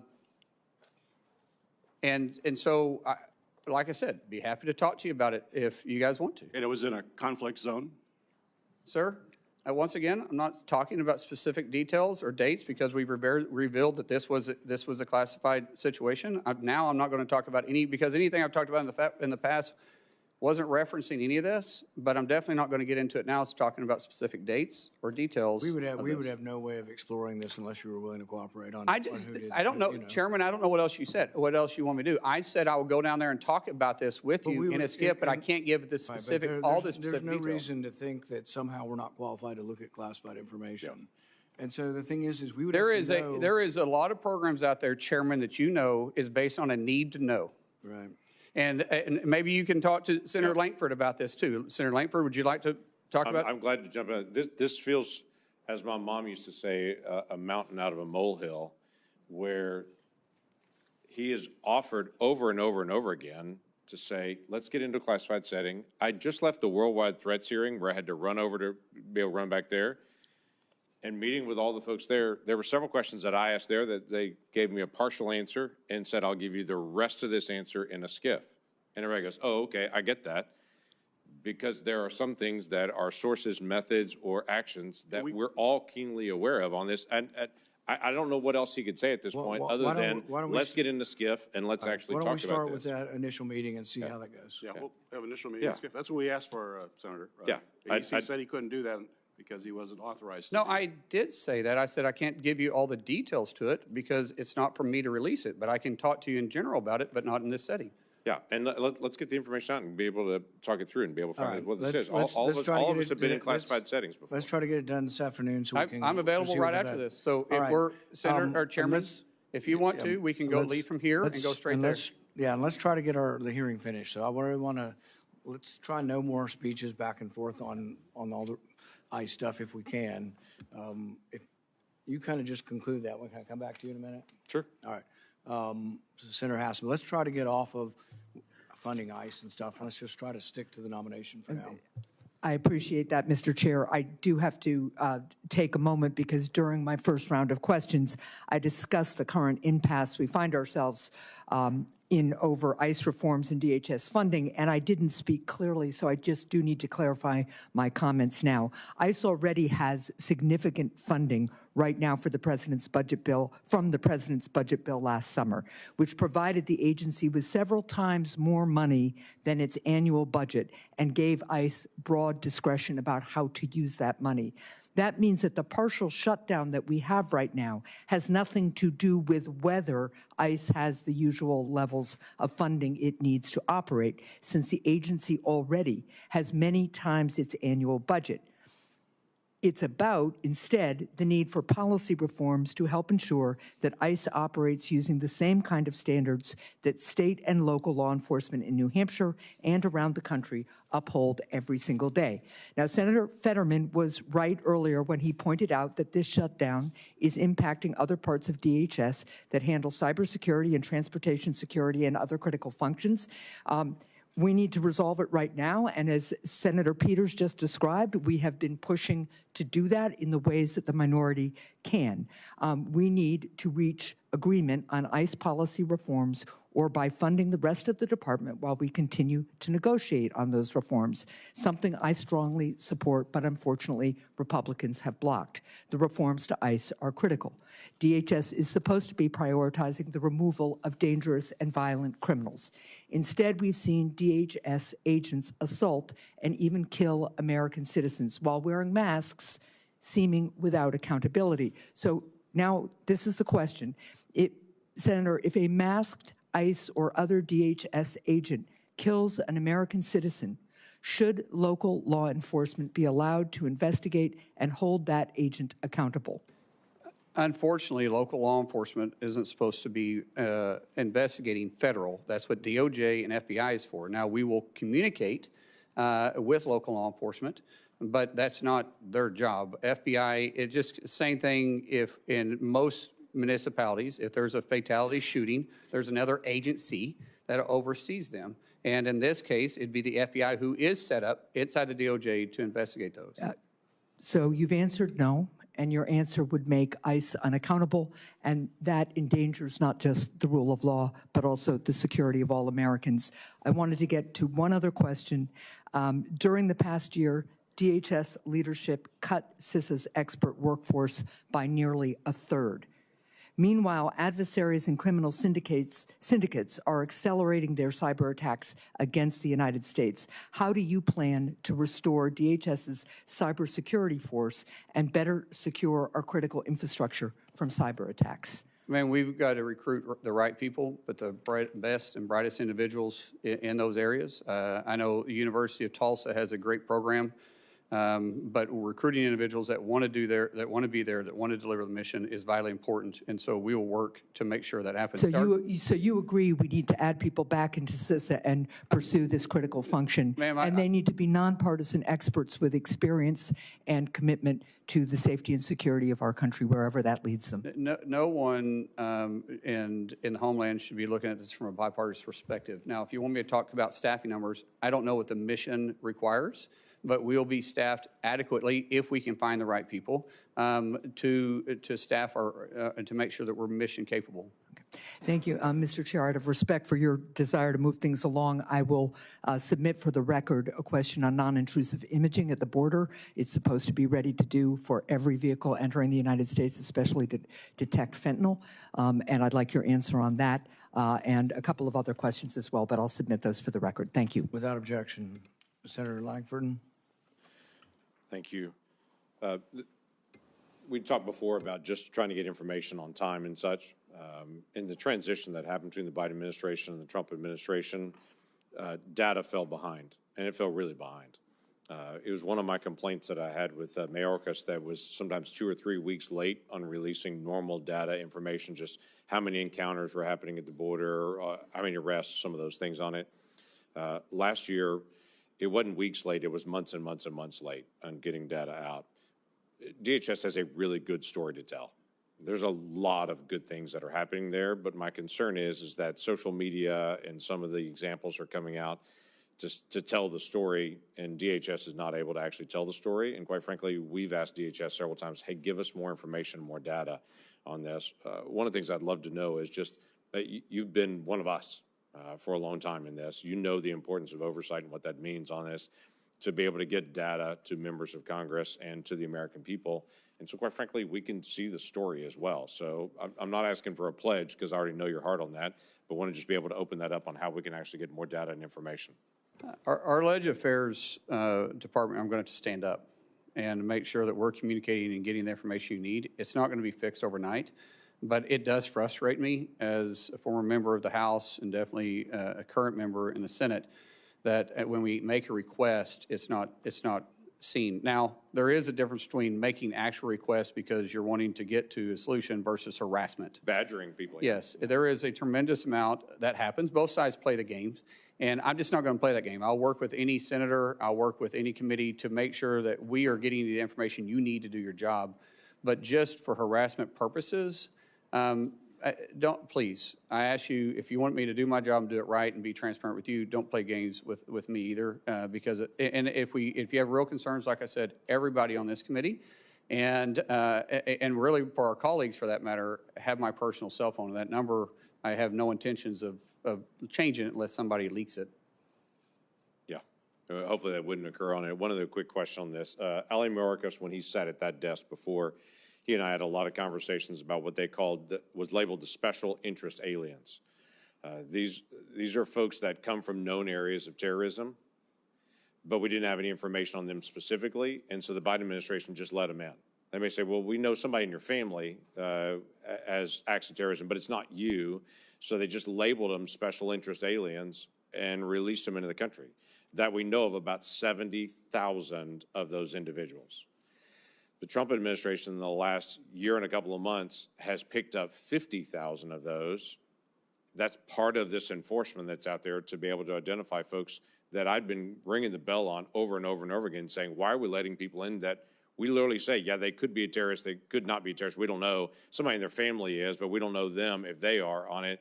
So they were just released into the country on that and given that label. In fact, I was told, we'll keep watching them, but when I went to the FBI and asked them directly, they were like, there's no way we can track 70,000 people. So there's been a lot of good work to be able to try to identify where those people went, who they're associating with here in the United States on it, and then removing them from the United States. There's still about 20,000 left. Love to be able to get your promise to say, we're not going to quit. We're going to continue to be able to find folks that were just allowed to come in the country that may be a terrorist and may not be a terrorist, we don't know, but to be able to go identify those folks and make sure that American people are protected. Absolutely. Yeah, thank you. We're almost done. We have 2 people left who haven't responded this round. We've had a lot of debate over ICE funding. I hope we can ask just some specific questions to the nominee. I can't control what you ask, but that's my hope.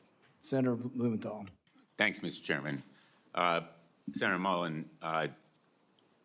just months before the war with Iran began, the Trump administration negotiated a back-channel agreement, a deal with the Islamic Republic to deport Iranian nationals, including asylum seekers, dissidents.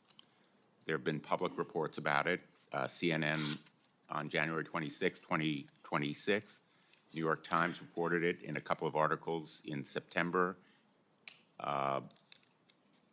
and December, that flights in around that time deported tens of those kinds of Iranian nationals back to Iran as part of this secret agreement. I want to tell you about one husband and wife, Christian converts from Islam, who were sentenced in absentia to 9 and 11-year sentences by the Islamic Republic. They fled to the United States seeking asylum, but they were detained by ICE on arrival. The wife was deported. She managed to take refuge in Turkey. The husband, I'll call him Mr. H, is still here, but he's facing deportation despite showing scars from the beating he received by a government gang. I have both of their declarations. I'd like them to be entered in the record. There are Iranian-American organizations like the Iranian-American Legal Defense Fund that have further information. I have no doubt that you share my outrage about the treatment of this couple and other Iranian nationals who were deported possibly to torture and death in Iran. Will you agree with me and commit that we should stop deporting such people? Ma'am, sir, I don't know the specifics behind this. I think before I can talk about in hypotheticals, I would need to know what the reasons behind it, but I don't want to deport anybody that's here illegally, or here legally, I mean. And most definitely not individuals that have done everything possible to be a contributor to society. But in these specific cases, I don't know. I'm not familiar with them. I don't know if there's something else in the background that would cause the administration I'm talking to do it. in general about tens of people, as many as 55 on one flight, 15 or so on another, not just this couple. But in principle, we should not be sending Iranian dissidents and asylum seekers back to Iran. Wouldn't you agree? Sir, we do know that our enemies want to infiltrate us and use our rules and our generosity against us. And so I don't know the specifics of these. I don't know their background. I don't know what the reasons was, but I will be happy to look into it.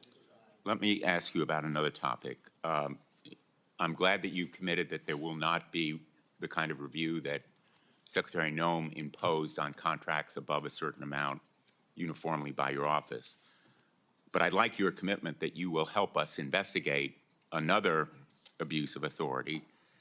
Corey Lewandowski apparently was in charge of approving all contracts. One of them was a $220 million contract that was related directly to Kristi Noem's being fired.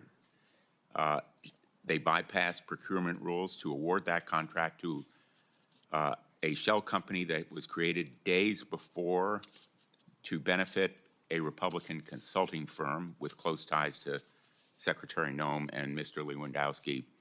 Will you commit to cooperating with our investigation, the Permanent Subcommittee on Investigation, making documents and personnel available to congressional and other investigations into those contracts awarded by Secretary Noem and Mr. Lewandowski? Senator, I've heard these same reports. I know the IG, Joseph, I don't know him personally. That's why I say Joseph. Some people call him Joe. Is open investigations. We will cooperate with him. And provide all the documents and records that are necessary I'll leave that for this committee to the to Inspector do General. its work. That's what I'm asking. I'll do everything that's required of me by law, but the IG will be doing the investigation, and we'll let the IG, decide what documents he's going to share, and maybe you can bring that up with him. Well, in fact, Secretary Noem obstructed the investigations underway by the IG. In fact, in at least 10 investigations, they were the subject of a letter from the IG. Are you committing to immediately begin restoring the department's working relationship with the IG? If confirmed, absolutely. I will do everything required of me by law and the policies that you guys give me. There won't be any gray area with me. We want to have a good relationship with the IG. He's got a job to do, and every other agency that's underneath DHS and you'll has a job cooperate with the committee in providing those. Sir, I've everything that is required of me to report, and anything that you want the IG to do, that's between you and the IG. Senator Mullins, I don't think I need to tell you that the American people have been appalled and angered by what they've seen in the excessive use of force. We've had hearings before the Permanent Subcommittee on Investigation that have shown Aliyah Rahman, a woman suffering from traumatic brain injury, yanked from her car in Minneapolis, dragged by her arms, leading both of her shoulders to be torn.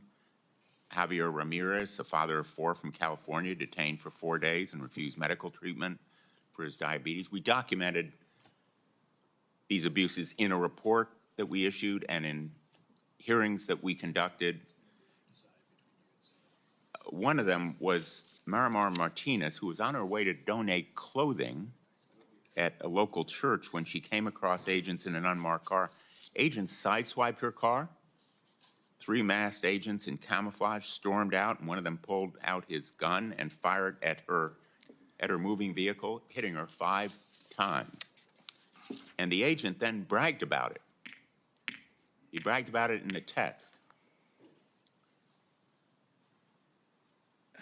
He said, I have an MOF, I won't detail it. I fired 5 rounds and she had 7 holes. Put that in your book, boys. Shouldn't we be disgusted by an agent that fires at a U.S. citizen, no criminal record? She was charged. Senator Blumenthal. The charges were dismissed. Wouldn't you agree with me that that agent should not be carrying a firearm? I'm not familiar with the investigation, sir, and I don't know if the investigation is completed. As Secretary, I'm sure I'll be briefed on this. All right, time's expired. I know these are important issues, but we just have to move on. We're going to finish up with Senator Kim, then we're going to make a statement that hopefully can be agreeable for a meeting later. Senator Kim. I'll be concise here, Chairman. Senator, there's just a couple last things here. A couple weeks ago, we had a hearing here, and I was engaged with the head of USCIS, and I raised an issue that happened in San Diego of spouses of military members and veterans. They were going in to get interviewed for a green card and were arrested upon their arrival. I just wanted to get your reaction to that. Like, is that the kind of behavior you think is acceptable? Excuse me, repeat that again? It was spouses of military service members as well as veterans. Their spouses were going and for the purposes of a green card interview, but were at that point detained and arrested on arrival. I haven't heard about this. I've heard of different reports, Senator, and if people are going through the process and trying to obtain it legally, because we do have naturalization ceremonies Monday through Friday in this country, everywhere.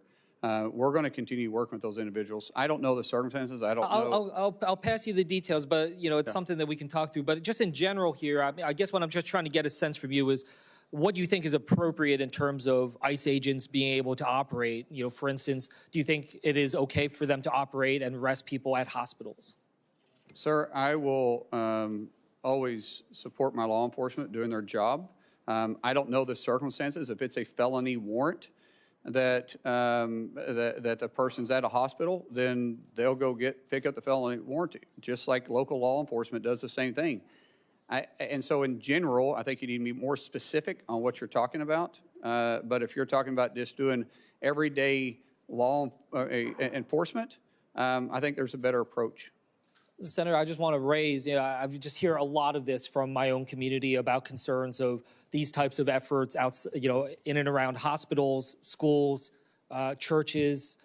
These are things that I hope we can engage on. I know you talked about it with one of my colleagues about polling sites, but these are important discussions, and we don't have clarity on what we are expected to see, and it's causing just an enormous amount of concern and challenge within our communities. Well, Senator, I don't understand what the concern about enforcing immigration at polling places is anyways, because honestly, if you're not a citizen, you shouldn't be voting anyway. So technically, there shouldn't be any illegals at the polling spot. And so, as I've said before, if we're at a polling area, it's because of a specific threat, not for immigration. Yeah, look, what I will just convey here is it's not just about people who are undocumented. I'm hearing from American citizens that are now feeling like they need to carry their passports around for fear of being stopped on the street. There is a chilling effect that is happening that is wider. I had to give my father-in-law specific instructions in case he was stopped upon re-entry back into the United States. There is real concern out there, and I just wanted to express that to you. Just a couple last quick things here.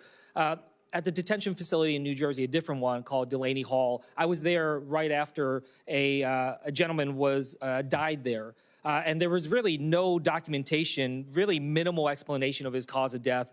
There was 32 deaths at detention facilities under ICE control last year. Yet the oversight offices at DHS to do this, offices like the Office of Civil Rights and Civil Liberties, the Office of Immigration Detention Oversights, they've been gutted. And I just wanted to ask, do you commit to being able to ensure that there is the proper oversight there internally within DHS, working alongside us in Congress to ensure that people are being kept at the dignified levels that they should according to a law? Each facility falls underneath different standards of operation that are in statutes. We will operate within those statutes. Everybody deserves to be treated with a dignified hand, and we will follow those procedures that are set for those facilities particularly. Well, I hope to work with you on that if you're confirmed, because we need to make sure we have that oversight, as we have not been able to see it. And in fact, some of our efforts have been impeded because we have not been able to have visitation at some of these sites, and I hope that that's something you will support us to be able to have. One last thing I just wanted to raise. With FEMA, there was a number of employees that sent an open letter titled the Katrina Declaration. This is something that warned about some of the reversals that are being made when it comes to disaster response and recovery.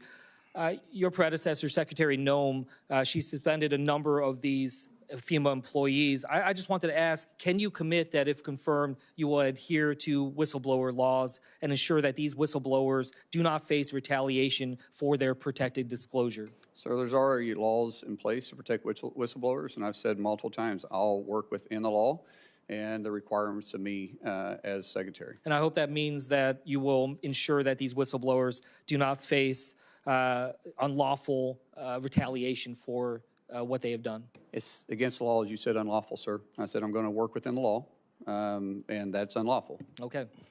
With that, I'll yield back.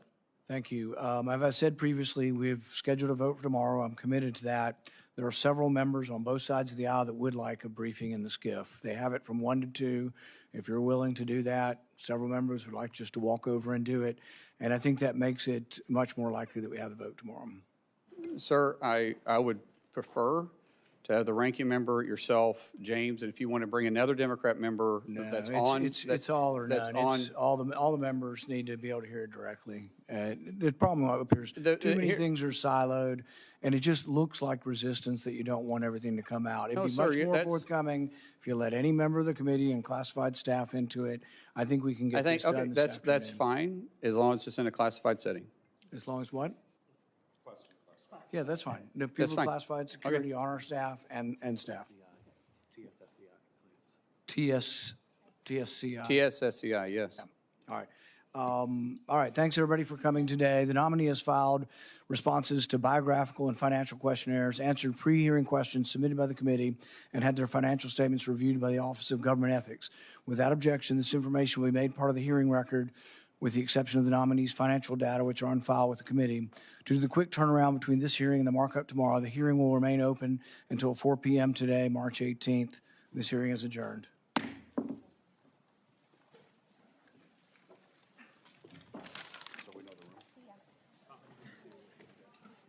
James, conference room 2. Conference room 2.